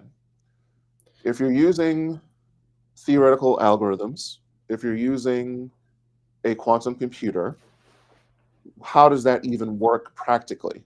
What is the step from going from a quantum computer to cracking someone's private key? Well, quantum computers need to exist in a state of absolute zero. That's the room temperature they need to be at to operate on. That is one that is derived from electrons, however. So an electron-driven quantum computer, and they use, by the way, subatomic particles, so electrons to explain what the bits and the bytes are, that needs to be at absolute zero in order to run. If it's based on a positron, it can theoretically be at room temperature. Again, we can talk about that another day. So one, you have absolute zero, typically, where it needs to run. That's the first thing. Like cold as shit? Yeah, absolute zero is the coldest. It's just cold as shit, yeah. Yeah, Okay. there's nothing colder than absolute zero. Yeah. If we were in absolute zero right now, we would instantaneously freeze and shatter. Yeah. Okay, so that's what the temperature needs to be. All right, so the reason why I say that there's zero threat is multifaceted. I haven't even gotten into the real details of it yet. I'm just trying to give a very, very high level overview here. You have a quantum computer that needs to exist in absolute zero in order to work. Okay, fine. Then you have the problem of essentially noise with the regards to how the quantum computer even does calculations. If something is a 0 and a 1, how do you keep it in that state to do calculations until the calculation actually takes place? Well, because of the way the quantum computer exists, being in 0 and 1 is inherently unstable. And because it's inherently unstable, you have to create a structure that allows it to become more stable. You need to use something called qubits, which are quantum bits that allow the quantum computer to remain in that state without destabilizing. And in order to have it scale, you need more and more qubits. So if you have 0 and 1, you're going to need a series of qubits for 0 and 1, and then you're going to need a series of qubits for the calculations that are done for 0 and 1, and so on and so on and so forth. It is basically a perpetual problem. What Willow is supposedly doing is it's found a way to handle this problem of noise more effectively, and it's done calculations that a traditional computer would have taken millions upon billions of years to do. Okay. The problem is that Willow is doing this on quantum algorithms, so it's inherently designed for a quantum computer. Or to give a simplified example, that's like you telling me pick heads or tails for that coin toss I was referring to. However, it's a loaded coin. That's always going to fall on heads. That's essentially what they've done. They set up a loaded test in a quantum state environment, tested Willow on it, said, look how fast Willow did this, and a computer would need to have taken billions upon billions of years, which is not a valid test in my mind. And I'm seeing all the comments coming up, and I'm trying not to laugh because they're kind of hilarious. They're funny. But so this very long-winded soliloquy is just to let people understand that for a quantum computer to be a viable threat to Bitcoin, it needs to be able to do a brute force attack on an elliptic curve that will represent more atoms in the known universe. Even if you cut that in half, more atoms than the known universe. Okay, so the universe is pretty big. Yes. Yes. So to be a viable threat to Bitcoin, and again, we haven't even gotten to the hashing algorithm yet. We're still on the elliptic curve here. Adrian is hitting the ATM. Hilarious. All right. So the reality of it is that it needs to take the elliptic curve. It needs to be able to hack it, and it needs to be able to do that in a reasonable time, and it needs to be able to do that in a way that can interface with classical systems. But that is a serious problem, because here's the other issue with quantum computers. They aren't actually giving you a right answer. They're giving you a probabilistic outcome. Because remember what I said, 0 and 1. Yeah. So it is giving you a probabilistic outcome. And the only way currently construed for them to do it in any kind of a classical system, so what I mean is they have a quantum computer that's interfacing with a classical system, it can't possibly hold all those combinations in memory. So if you happen to have a correct probabilistic outcome in memory, it's lost. Because it's trying to randomly cycle through what the proper sequence will be to quote unquote hack this wallet or this elliptic curve. So you have a problem of instability and you have a problem of memory. That's two things there. Then you have a problem of actual operating state, which is absolute 0. Absolute 0. Then you have another.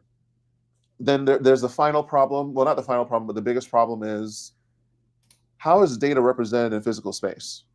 If you have a hard drive, it has data on it, right? How is that data represented? It is represented in a classical state. It's going to be 0 or it's going to be 1. If this is a class that has That's how comments that goes. These comments, they're dude, people are on fire. So, and I apologize, guys. I'm trying to give a very petty No, I think this is doing its job. No, people are digging it. In how complicated this is. Like, you're doing a great job. Yeah. So there's the problem of actually being able to have a computer that can do these calculations. Okay, I'll stop. Stop on the comments. The other problem is that you have the issue of actually having a machine that can do this kind of calculation. You're talking about something that is doing calculations on orders of magnitude that we can't possibly fathom. There is no physical substrate that exists for a computer to be made out of that will allow it to do these calculations. There are limits to what can be represented energetically in a system. Those bits and bytes, they represent an energetic state. You cannot just say, we have a quantum computer and we're going to quantum it some more and scale it up to infinity. I'm trying not to read these fucking comments. And scale it up to infinity and then have it work. So I'm done. I can't with the comments. Okay, we can wrap it up. Okay, so it's hard as hell. Well, so it's hard as hell. Quantum and, it can't be done. All right. It can't be done. So anytime you read this bullshit about a quantum computer hacking Bitcoin, look, I wrote a 30-page paper on it that I'm going to redo and put it out. So you guys, please read it. But listen, it cannot be done. In my lifetime, in my great-grandchildren's lifetime, it cannot be done. Also, I ask you a very, very simple question to really, really consider here when you're thinking about quantum computers. Now, before I continue, I just want to say something very specific here. I'm not saying that quantum computers are useless. That's not what I'm saying. What I'm saying is they have their uses. Hacking and brute force attacks are not one of them. Yeah, it's probably not step right. You have discrete mathematics, which is going to come down to 0 or 1. Then you have quantum mathematics, which is 0 and 1, and all of the nuances in between. That doesn't work for hacking. That works for maybe disease mapping. That works for maybe weather. That works for enhancing AI language models, right? You have a lot of either ors or dual meanings, and you have a lot of different things that can come into with language models that can be enhanced by quantum computers. These comments are fucking killing me. I'm trying not to read them. I need to hide them. So too good. reality of it is that they are not suited to brute force attacks. They're suited to very, very theoretical applications. And 1 + 1 = 2 is not theoretical. That's set in stone. So it's just not the right tool for it. And without even getting into the hashing algorithm, I'll just tell you that the hashing algorithm is theoretically, again, theoretically, susceptible to something called Grover's algorithm, which is a crock of shit. Because it's already quantum resistant, the hashing algorithm, right? Grover's algorithm is essentially doing something called a black box guess, which means it's trying to do a probabilistic guess with no inputs. So I leave you to try to figure that one out. Oh yeah, so Well, let me just recap what I think you just said, Adrian.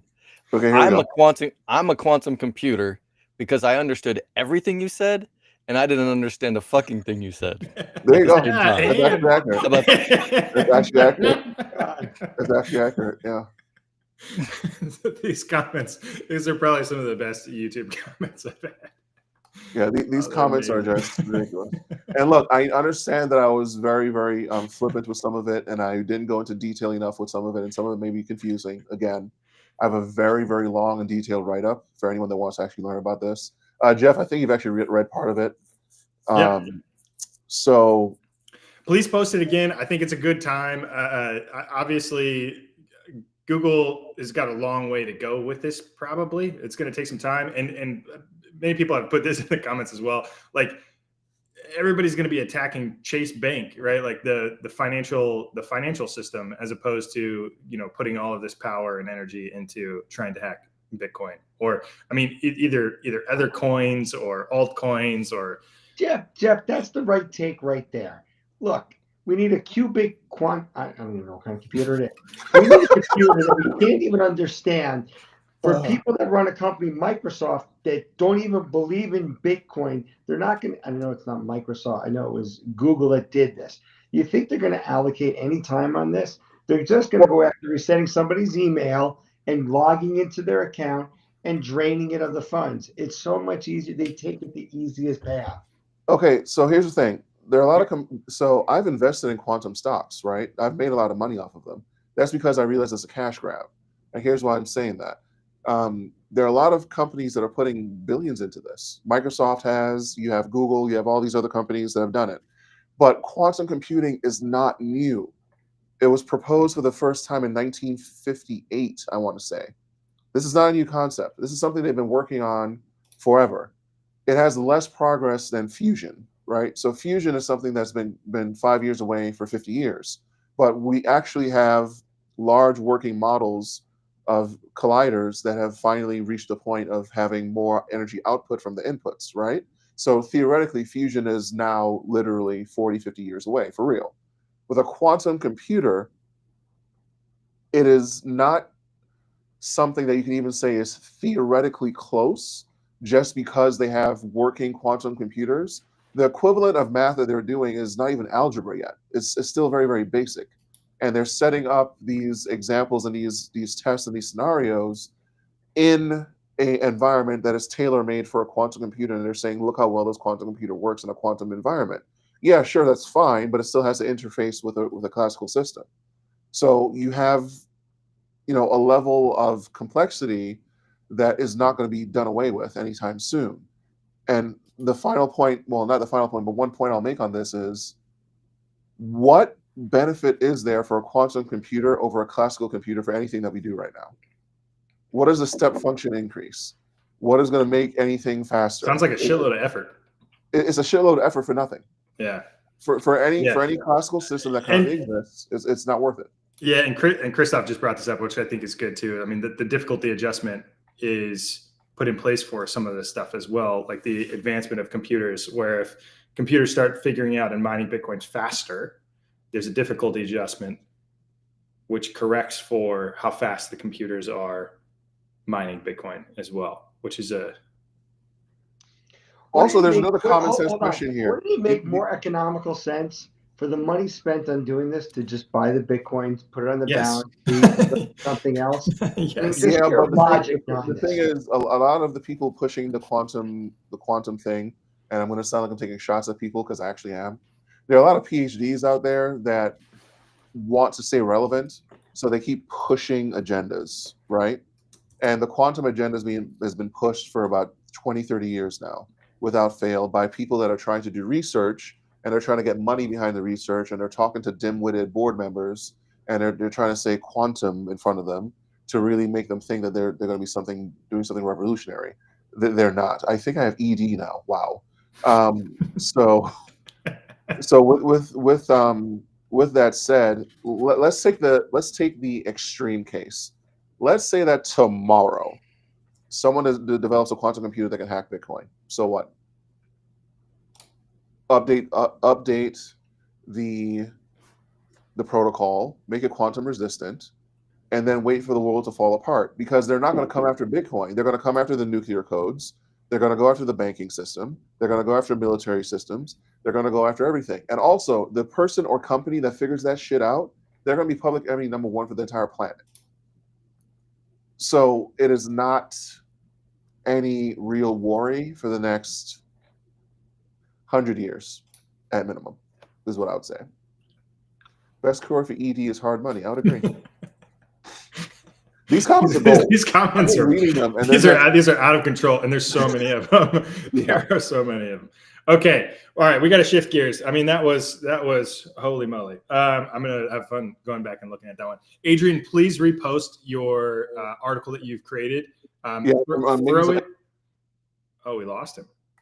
Quantum computers 1 and 0 at the same time. Yeah, he's here and not here. No signal, upside down. He got attacked. You might have a quantum computer, but if you can't attach to the internet, then it doesn't freaking matter.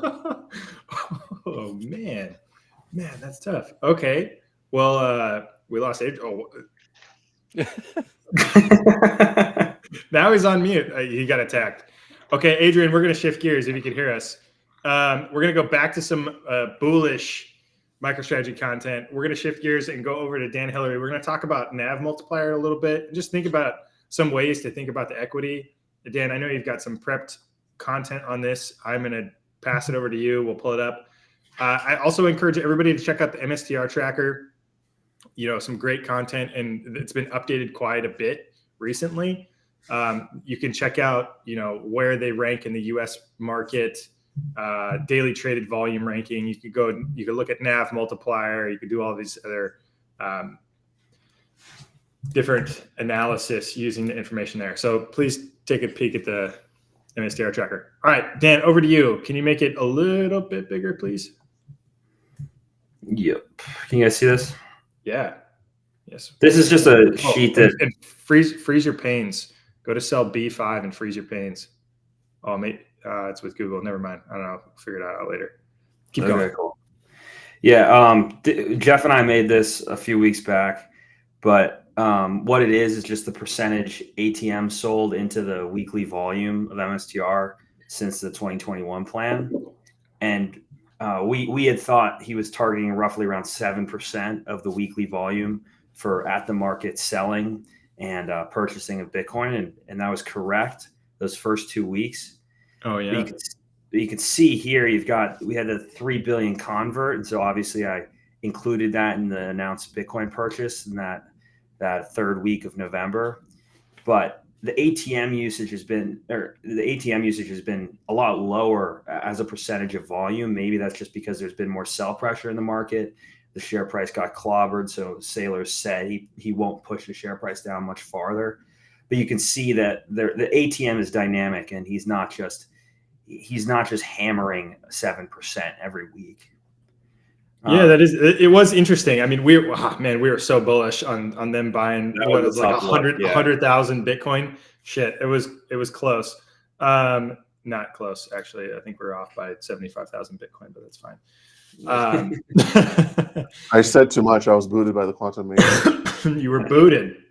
You're back though. Glad to have you back, Adrian. Okay, so this is interesting though, and it's good to think about. So the other piece of data that you have here is the $3 billion convert that was announced on the week of November 18th. I think it was the 19th or end of day on the 18th. I think it was closed on the 20th. And so you have now $3 billion of stock in the market, or let's say they had a delta of 70. So you've got 70% of that $3 billion is sold short immediately. What is that? Right, It's right. like $2.2 billion. So now you've got $2.2 billion short in the market. And that $2.2 billion short in the market represents 2% of the stock. And now that those short positions are now being arbed out as the price moves up and down over time too. So that could be that why we're seeing a spike in volume there too, is that there is kind of arb going on in between intraday, and any transaction indicates a volume movement, right? So you could have high frequency trading right at the margin that results in more volume, but it could be these arb traders playing with $2.2 billion, just speculating around the vol. Yeah, completely. So definitely interesting to see how it's changed over time, and nothing's really a sure thing in terms of ATM going into the future, I think. And we've seen that he uses it opportunistically, because he was definitely selling into a lot of strength, something to think about looking at potential NASDAQ inclusion. I suspect he'll up these numbers once into whether it be the front running or the passive flows, and hopefully get up to 7%. Yeah. So can you explain ARB? So in this context of ARB or like arbitrage is like buying and selling something when, data is incongruent. So like if you have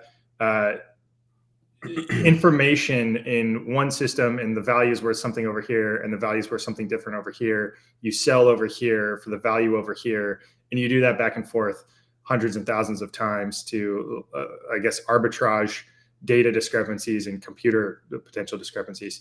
In this scenario, in this circumstance, what I mean by ARB is they may be closing those short positions based on small movements up in the stock to capture that delta. So they would be buying the stock, moving up to close a short position, or going the opposite way, shorting the position to hedge out their long even more. Because when anybody's buying the convertible debt, they actually are, they have the equity as a long position. So if the price of the stock goes up, they may want to short the stock to effectively lock in the profit of the conversion price that they sold the bond at. So that's the context of ARB in that scenario. Yeah, somebody says ARB. Google Richard Byworth MSTR. The video I did with Richard Byworth on YouTube is really, really good. We talked about the convertible debt market and how these guys are working to make the market, and how the convertible ARB. We basically got into the mind of a convertible ARB buyer, convertible ARB desk buyer, and who's buying these bonds. So he's got a few interviews out there. Watch them all. This is one of the smartest guys I've ever talked to. Go ahead, Dan. Back over to you. Sure. Yeah. This is and this is just cut from the same cloth. It's I scraped the data from MSTR tracker. These are all the buys. Can you go bigger? Yeah, I can go bigger. Let's see. It'll look more clean when I move over to the right side. That's the important information. But these are all just MSTR's buys on each date that they were announced by Saylor on Twitter. You can see it includes Bitcoin purchase price, the amount of Bitcoin, the cost, and some other metrics, including shares outstanding. But I wanted to look like, okay, how have things changed since the 21-21 plan has been announced? What's different? How faster is MSTR acquiring BTC per share? And what does that look like with a P to E ratio, starting to think about FASB and preparing for all that, I think, mania that could ensue? And you can see this is the annualized BTC yield. So again, BTC yield is just that traditional metric Saylor developed for the increase in Bitcoin per share. And you can see annualized over the last 3 buys or last 4 buys during November. This is your trailing 1 month annualized BTC yield. So these numbers that they're hitting, 842% annualized BTC yield, if they continue to acquire Bitcoin at the rate at which they've done so through November, right? It's just like a fantastic rate. And it's hard to imagine they're going to continue doing it. But if they do, like, that's a lot more than 10% annually, right? And we know obviously that they have about 70% BTC yield this year and potentially more. Hey, Dan, real quick, can you just scroll to the left a little bit? Yeah. So what you're saying is that it's basically done more than a 10x. You see the 29% would correspond to 203, and the 83% corresponds with the 842. Is that how to read that? It's pretty much just a rate of Bitcoin increase. Like this isn't. Yeah, no, I get that, but pretty much if you look at those numbers, Yes. if you Yeah. look at the tranche, -10, 29, 57, 83, those 4 acquisitions, and you look at the next 4 acquisitions, it's pretty much almost, some case, pretty much almost a 10x. Yeah, exactly. They're acquiring Bitcoin 10 times faster than they were a month ago. That was my point. Thank you. I'll go back. Exactly. And which is huge, right? Let's say that again really slow, Dan.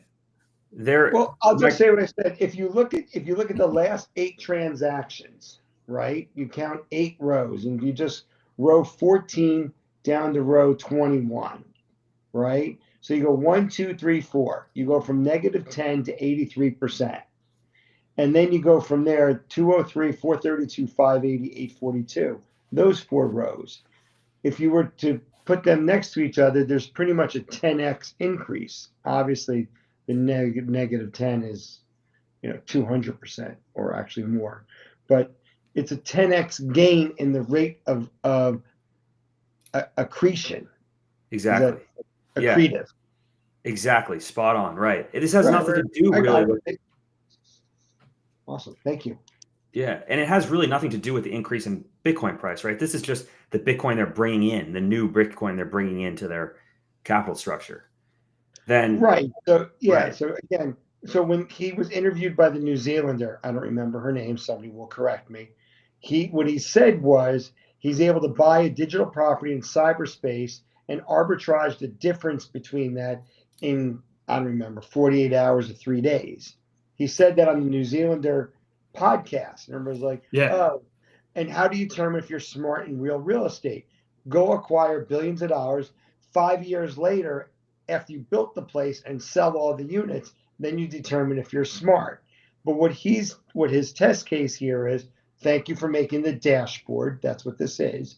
And what you're showing is the increase in accretion or being accretive versus the previous 4 tranches or acquisitions prior to that. And it's at a 10x rate. And that's his test case to show his ability to convert from fiat into digital property. To quote Saylor, I didn't invent any of this, but we all listened to his podcast, and that's what he said he's going to do, and now he's delivered on it. Did I miss anything? No. Oh, okay, no, cool. Yeah. I mean, I think this means the price is going to go up, though. Higher. Well, look at this. Look at this. Look at this. Go ahead. This is earnings per share only accounting for the new Bitcoin that's been added to the balance sheet. It doesn't even include the earnings as a result of their current stack increasing in value based on an increase in Bitcoin price, right? So if you just look at the amount of new Bitcoins they've added to their balance sheet as a function of at the market selling and convertible debt offerings, you're looking at a $70 earnings per share here over the last. Is that just the net? That's annualized over the last month. Excuse me. That's annualized over the last month. Is that just the net Bitcoin after additional shares, the dilution? Yeah, it's the number of Bitcoin that have been added to the balance sheet, unless I did it wrong, but I think it's the number of Bitcoin added to the balance sheet, the total value divided by the outstanding shares in the last quarter. So you might want to look at the net, the net Bitcoin net of dilution. Right. So look, in the previous column, I just said you basically have a 10x number. If you look in column J, what you have there is 9 times 8 is 72. We all learned that in second grade. But if that was an 80 number, then you see a 10x right there, which we just saw in column I. So either way, even if your math is wrong on something, either way, there's both. I don't say you can be wrong in both categories. Oh my God. Then you go to column K.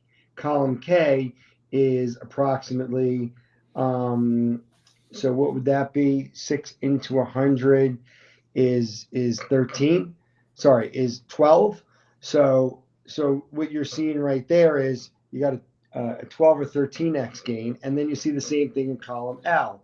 Unless all your calculations are wrong on the whole document, which I don't think that's the case, because you're comparing it in the the bigger numbers as you go farther down shows you like proportional changes, for lack of a better term. So the key part about this is, this is my belief based upon what you just said here, Dan, is that proportionally, if we believe in a power law, not the power law of Bitcoin, but proportionally for each dollar increase of each change in the price of Bitcoin, given the higher, since the Bitcoin per share is now higher, for a given price change in Bitcoin will lead to more volatility in either direction on MicroStrategy.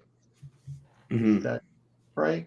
So as the price of Bitcoin goes up, for what the dollar amount happened 4 weeks ago or 2 weeks ago is different today, but proportionally on the upside and the downside is proportionally higher, right? Yeah. Okay, that sounds great. Thank you. I'm gonna go get chocolate ice cream. Oh, rip it. Lucky duck. That's for me later. Okay. You done, Dan? Yeah, I'm done. Okay, cool. So thank you.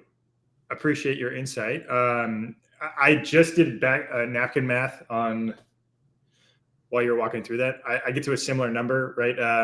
Their average cost basis for their Bitcoin buys is $60,000. They hold 423,000 Bitcoin on their balance sheet. The price of Bitcoin at $100,000. So let's just say they've got a gain of $40,000 that they're holding on their balance sheet, multiplied by 423,000 Bitcoin. It's about $16 billion divided by about 240 million shares. That's about $70 earnings per share for all of the Bitcoin on balance sheet, just over time, and that's not accounting for any future potential accretion. So let's just say you took a 30 times PE ratio. 2,700. Yeah, it's 2,100. Yeah, 30x PE ratio would be 2,100 MicroStrategy price, just based on the EPS on their average, or the gain, the as if net income gain that they hold on balance sheet as retained earnings moving forward into the future. And the FASB conversation will come up a little bit later when we talk about questions. But I just wanted to get into the NAV premium argument a little bit more, because this is it's a fascinating, it comes up from all of the bears, and it's an interesting conversation. And in speaking with Richard Byworth as well, like many people are looking at this NAV premium and using this as an opportunity to arb, and I use that word again, arb Bitcoin, IBIT, and MicroStrategy back and forth. So I don't know if anybody's heard of CMSTR. It's set up by Stoker.io, which is, I think, inspired by Blockstream. So Adam Back's involved in that project. CMSTR is collateralized MSTR shares that are tokenized, tradable 24/7, 365. You can hold in a hardware wallet. They're not available in the US. It's only available in Europe. And they're collateralized by a Swiss bank. And you can trade back and forth between Bitcoin and CMSTR, which is a collateralized MicroStrategy product, when you think that things are out of whack. So in a circumstance like this, where the NAV premium goes high, if you think there's going to be a reversion to the mean, you can sell MicroStrategy at that point, or your CMSTR, and roll into Bitcoin, and vice versa. When the price comes down in this perspective, you can roll back into MSTR and profit off of that delta between the two.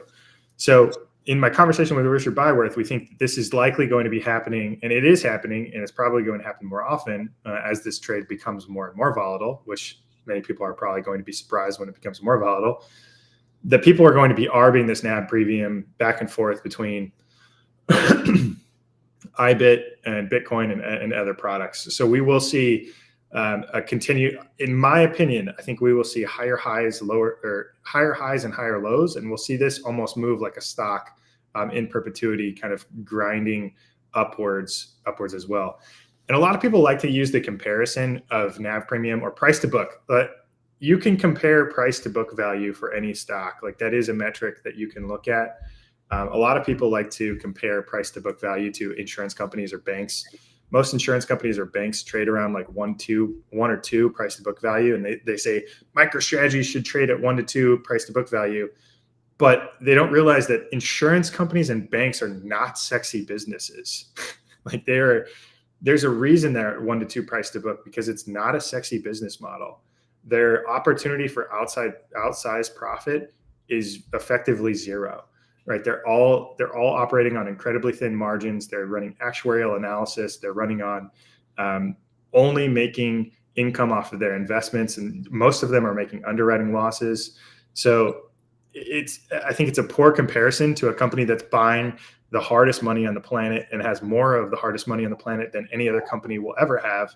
And I think it's a really poor metric to compare price to book to like a bank or an insurance company.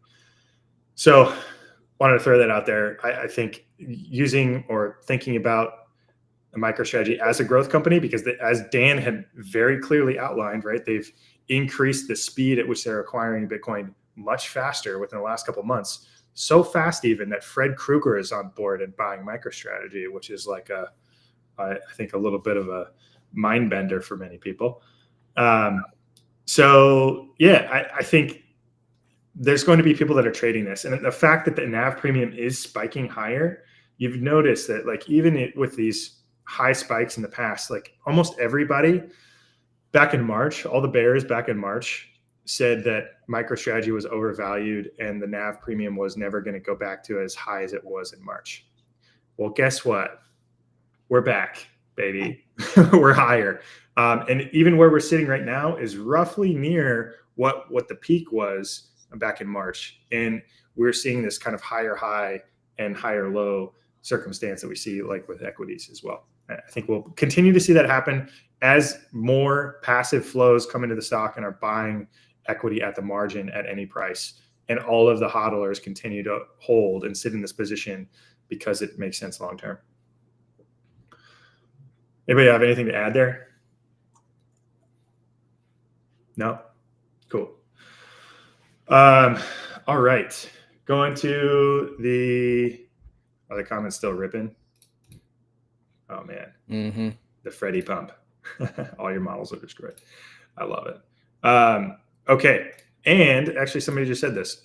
James Invest Answers has been using that strategy for years now. Yes. I think he has an ARB model. I'm pretty sure he's ARBing this thing all the time. I talked to him at Bitcoin First back in Santa Monica, and I think he's using these metrics, and he's got a computer algorithm that's set up to use these metrics to go kind of back and forth based on some proprietary information that he's kind of scraped in the models that he's using. So like you gotta understand that there are many people that are trading this, and they're using all different metrics, and all metrics will work until they don't, right? Like people can trade the NAV premium, great.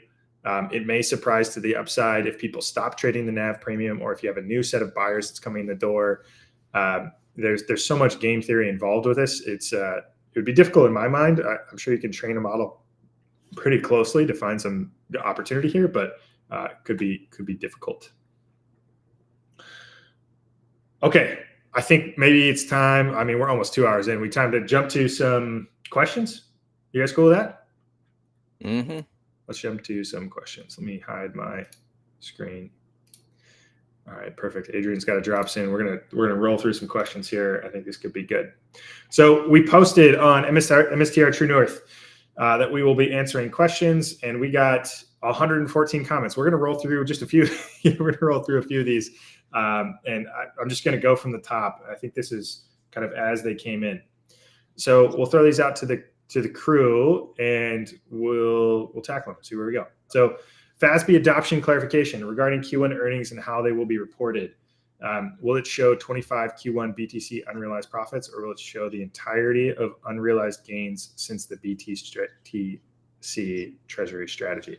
So this is a conversation we've had internally in our group, and I think we've had it externally as well. There's been some stuff that's posted about this. I'm relatively certain. This is not financial advice. I'm not a CPA. I'm relatively certain that all of the existing gain from all of the BTC purchased over time, all of the gain goes to retained earnings at the end of the period. So at the end of the period being 2024, if we think that MicroStrategy is going to adopt FASB fair value accounting in Q1 2025, which is the last period they have to potentially adopt it. In Q1 2025, we think,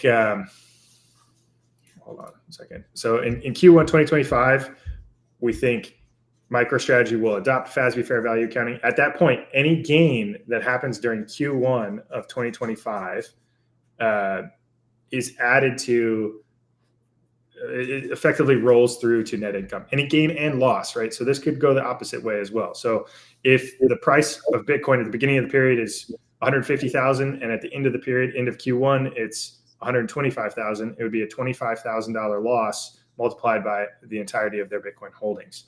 So that's how it works, being marked to market at fair value. Conversely, that can go the opposite way. And just to put this in perspective, right? If for every $12,000 that the price of Bitcoin goes up during a period, MicroStrategy would be adding $5 billion of net income to their bottom line, which is roughly the annual net income of all of the companies that they're currently trading around within the equity market. So it's a staggering number, right? If we see a candle of 25, 35, 45, 50,000, if we see a candle of $50,000 within a quarter, within 3 months, which could happen, that would be, you're looking at a $40 billion net income in a single quarter, which is up there with the top publicly traded equities in the market. Conversely, this can go the opposite way, right? So you've got some reflexivity. This could go the opposite direction. But ultimately, if we think this thing is grinding higher over time, there's significant probability that the gain outweighs the loss. Okay, go back to sharing my screen here. Oh, was I not sharing it the whole time? Oh well. All right. And we'll go to the next one. Okay, so the next question: what advice would you give someone with a significant MSTR position and 0 Bitcoin in cold storage or ETFs? Who wants to take this one? Buy Bitcoin. Yeah. Yes. That's not acceptable. Buy Bitcoin. Yes, I'm completely in agreement there. Me too. Yeah, you got to get off 0. There's the bear asset aspect of it is kind of there's no negotiation around that. You learn so much about doing a Bitcoin transaction in cold storage. The process alone, understanding what you're holding. I feel like if you don't do a cold storage, if you don't have any Bitcoin in cold storage and you haven't moved anything over, it's really difficult to understand the technology and the power of the technology, and the decentralized nature, right? Like nobody can touch my cold storage Bitcoin. It's like it's locked away. It's gone. I lost it in a boating accident, and get off 0. I think getting off of 0 is great advice. None of this is financial advice, but getting off of 0, I think, is great advice. And move it. Don't just buy Bitcoin on an exchange. Like do the damn thing. Go buy a Trezor wallet or a Ledger wallet and move it to cold storage. Just do it. It doesn't have to be much, right? It could be $1,000. It could be $5,000. Like whatever is meaningful enough for you to pay attention to it. Like that's what I would suggest. Adrian, You might get roasted for saying Ledger. Yeah, I know. Whatever. Yeah. So the whole Ledger thing, that was only an issue if you had altcoins on. If you held Bitcoin on it, you were never in danger. So There's no third-party Web3 apps that people are downloading for Bitcoin, which is why Bitcoin is awesome. Yeah. Okay, so we'll move to the next one. Can't wait. Could you compare some other recent stock performances? I said go look at AppLovin. When AppLovin was announced that they were added to the QQQ, which was a bit of a surprise because it was out of order, and it was just a couple of weeks ago. I think just on the news that they were added to QQQ, I think the stock jumped like 12%, something like that. That was just a couple of weeks ago. Go take a look at that one. But it's honestly hard to compare. I think Tesla's a good comparison. If you go look back in 2013 when they were added, seeing the performance over time, over the next 3 months, I think the stock tripled in market cap. So I think that might be an okay comparison, but there's no other, like, even as you say it here, I realize there's no other company, that's had, more capital than any other company in the world. So difficult to have a good comparison there. A lot of people in the comments are saying not ledger, not ledger, not ledger. So it depends on, again, what you're using it for. One of the things I use Ledger for is to sign my multi-sig wallet, right? So you don't necessarily have to use Ledger as your primary storage medium. You can use Ledger to help sign your multi-sig if you have multi-sig. And if you don't have multi-sig and you don't know what multi-sig is, I suggest you do some research and get on that. Yep, I absolutely. think the biggest ding on Ledger that I've heard is, I guess besides not being Bitcoin only, is I think it's not open source, is it? No, it's not. And at least I don't think it is. No. Yeah, I think they're not.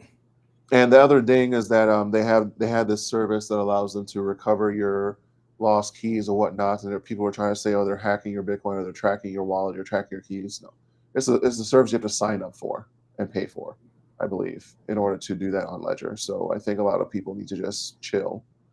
A lot of these hardware wallets are fine. It just matters on what you're using them for. I only use them now for multi-sig because I still have a node and I still store some Bitcoin in a hot wallet on several nodes. So there's different ways you can do things.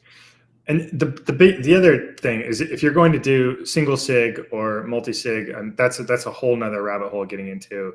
But like storing your keys is a whole process, right? I cannot recommend doing this enough, because you start to think about, okay, well, my keys are these 12 words or these 24 words. How can I separate them? How do I make sure that they don't get destroyed? How do I make sure they don't get stolen? And you start to think about all of these questions, and it's like the Bitcoiner's journey, right? It's like, oh, do I need to buy a property that's geographically diversified from my current property and split one key over there and another key over here? Or do I move three? Do I hold 3 of one key and give somebody else another key? And you start to think through these like multi-key scenarios, and then there's hundreds of thousands of ways to do that. So it's a worthy time, a worthy use of time. Okay, moving on. I would love to see True North members continue discussing the nuances of MSTR covered calls that generate income, especially in relation to the estimated future impact of MSTR Gallison price. And then additionally, which I think is funny, where'd it go? Oh, I don't want to comment on this. Somebody mentioned, especially what will the effect be if it becomes very popular? Seems that it wouldn't work very well. And I think this is an interesting question. I think it's actually the opposite. Because if people understand that holding this stock and the value of holding the stock and running a covered call strategy that generates income, and the amount of premium that you can get on some of these covered call strategies that are 100% out of the money, you could be generating 2 points, 2, 4, 5 points a month. Later, Adrian. Peace, guys. You'd be generating, multiple. You could be generating, 2% a month, which would be 24% a year on top of potential appreciation from running a covered call strategy. And if people start to understand the value of the premium of holding this equity, that's going to make people rush to buy shares. I think there's going to be more people that are going to be sitting long and using those collateralized. Those are basically collateralized positions that they would be generating income off of. Anything else you want to mention, Soleil? Yeah, I mean, I personally think if you're mechanically selling them, it'll probably underperform just buy and hold if you're just kind of reckless with it, like I used to do. Maybe being a little bit strategic with it could potentially outperform buy and hold, but you know, you have to be very comfortable with the risk of getting your shares called away. But related to this specific question, where they said estimate the future impact of MSTR catalysts on the share price. Yeah, I'm not gonna do that. Yeah, I don't think that that's gonna wreck the price or do anything to it. I mean, there's always somebody on both sides of the trade, and we need that for the volatility to be, happening. So Yeah, and again, I'm going to say this again. Like, sometimes you might be okay getting your shares called away, and I think that's the people that are going to start running this trade, right? Like, I'm going to use a scenario. Let's just say you had 5,000 shares. If you want to sell covered calls on, 1,000 shares on your position, 20%. Let's just say you sell them 100% out of the money, and you're okay losing or getting somebody to pay you for those double 1,000 what they're worth shares, now. double Yeah. what they're worth now, then that's a valuable opportunity to systemically like pull some money off the table in the trade to improve your life, right? And in the meantime, if the strike isn't hit, you're generating income, right? Like that's a cool concept. That's a really cool concept. So Yeah, and also, I mean, the other, I think a no-brainer situation is if you already know you're going to exit that position, then, in that scenario, you don't have to worry about the shares getting called away because you were gonna sell off some shares anyway. right. Yeah, this is going to continue to develop. I think we're going to see this more and more over time. I'm personally not selling covered calls now. Why? Because I still have a fiat mining job where I have income, but that may change at some point in the future where I may want to leverage my portfolio to generate income to go do something different or whatever that might be. Okay, cool. Maybe a couple more. MNAV. No, I already talked through that one. What was the other one here? Quiet periods. Out of the money calls. 2025 catalyst. We already went through that. 1/17/25 option expiry date is looking at a deeper dive into the game theory dynamics. Could be historical day. I've talked about this. I mean, nobody knows exactly how this is going to go. Some people think this could go the opposite way. This could be overblown. The January 17th, 2025 option expiration is pretty big and monumental in my opinion because a ton of LEAP options were purchased in 2022 and 2023 with the January 17th, 2025 date. And they were the longest options that were available for a very long period of time. I want to say like at least 6 months. So I know those options were hammered heavy, and the price has run since then so significantly that many of those options are really deep in the money. And those options that are really deep in the money, there's more incentive to exercise those positions than to sell the options and roll them or move them forward. Because when you exercise shares, that is not a taxable event. It restarts the clock on your taxable period, but that's not a taxable event. So if you exercise those shares, again, none of this is financial advice, none of this is tax advice, but if you exercise those shares, you now have that position that you can run covered call strategies off of, or you can run,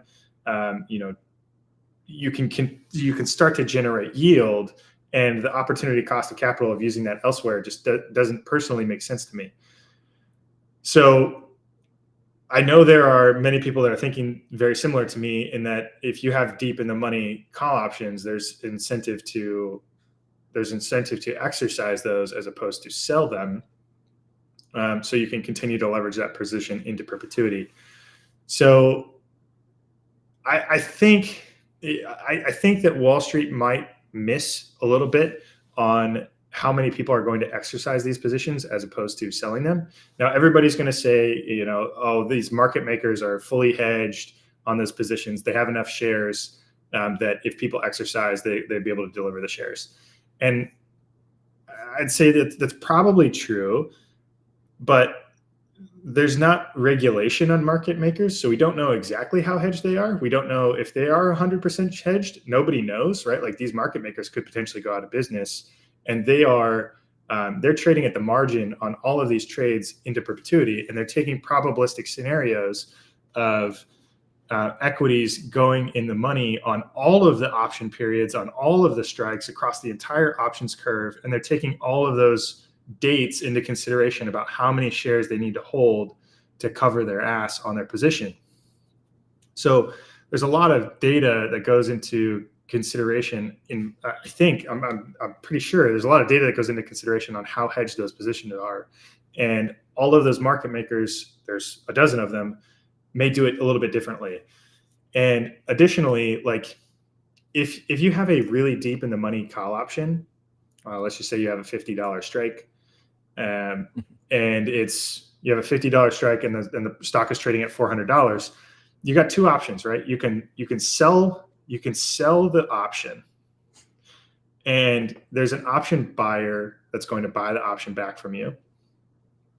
Okay, in that scenario, the market maker, if the market maker is buying that option back from you, they can go sell any other equity in the entire market to pay that position.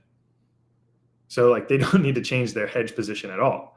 But if you ask for delivery of your shares, they've got to give you their shares that they're holding to hedge that position. So it's a really complex dynamic. Hey, Jeff, go ahead, Green. Okay, look, I'm going to, and I'm not trying to be pedantic, I'm just going to be a clarification here. When you sell your position, right, so you own an outright naked long call.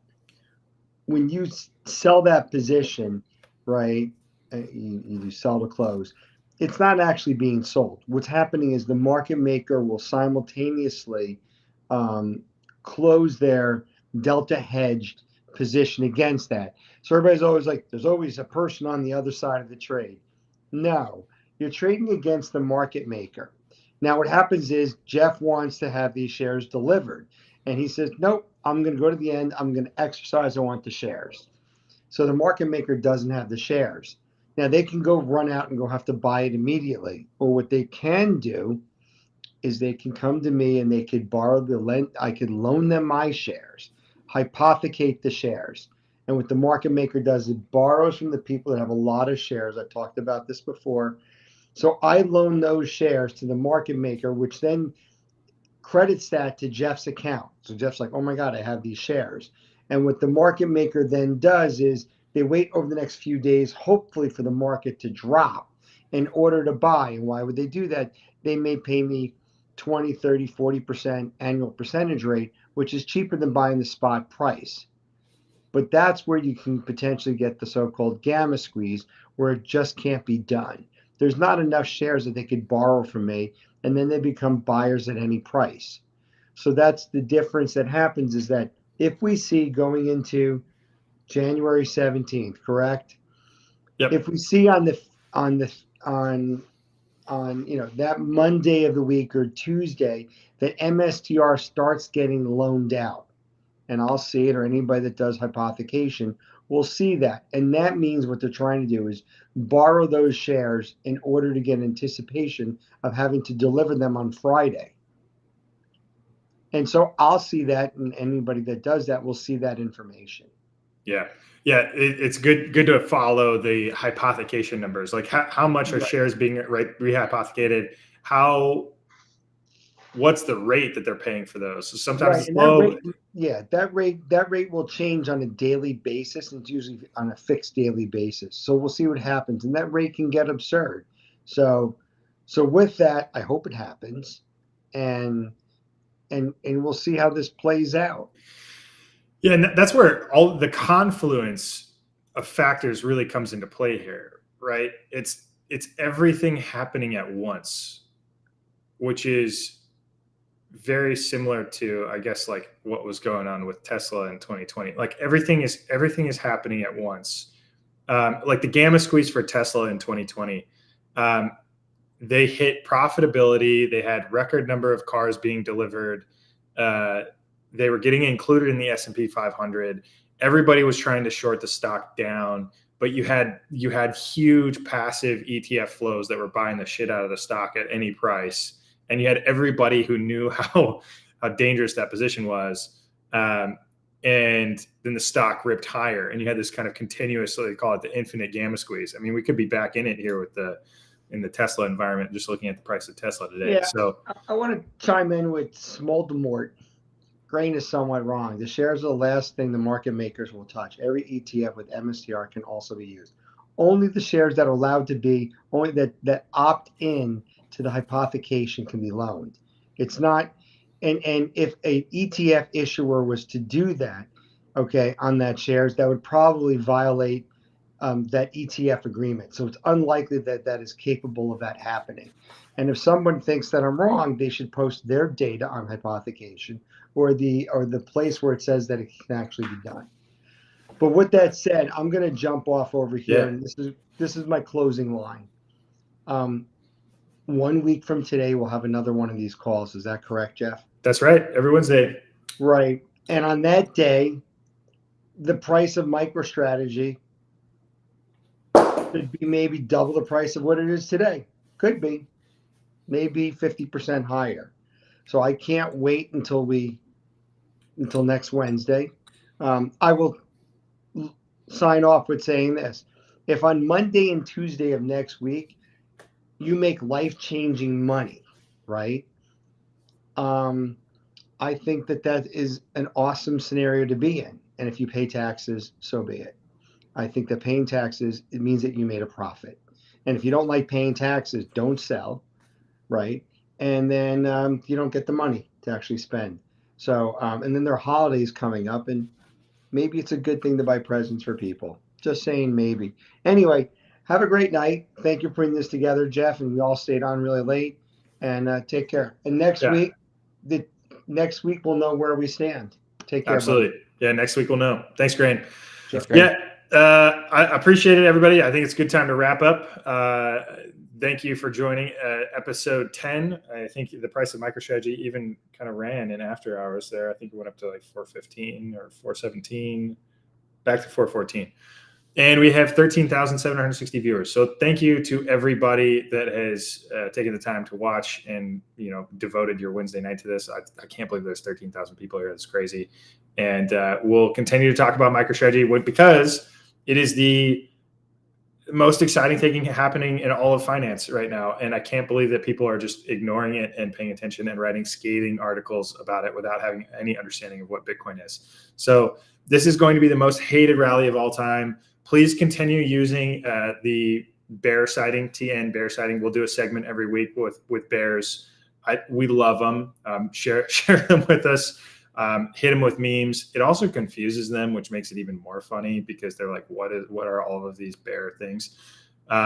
So I love the confusion aspect and the confusion vector as well.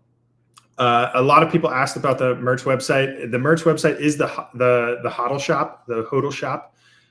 We will post the link on the True North website, or we'll post it on Twitter or something like that. And yeah, we'll be back next week. So appreciate the time. Sole, any last words? Just that veganism is an eating disorder, and go eat a steak. Eat a steak. Yeah, steak is delicious. Oh my gosh. Ribeye? Ribeye. New York is pretty fire too, though. Yeah. Okay. All right. Thanks, everyone. Appreciate the time. Catch you later. Good, Joe.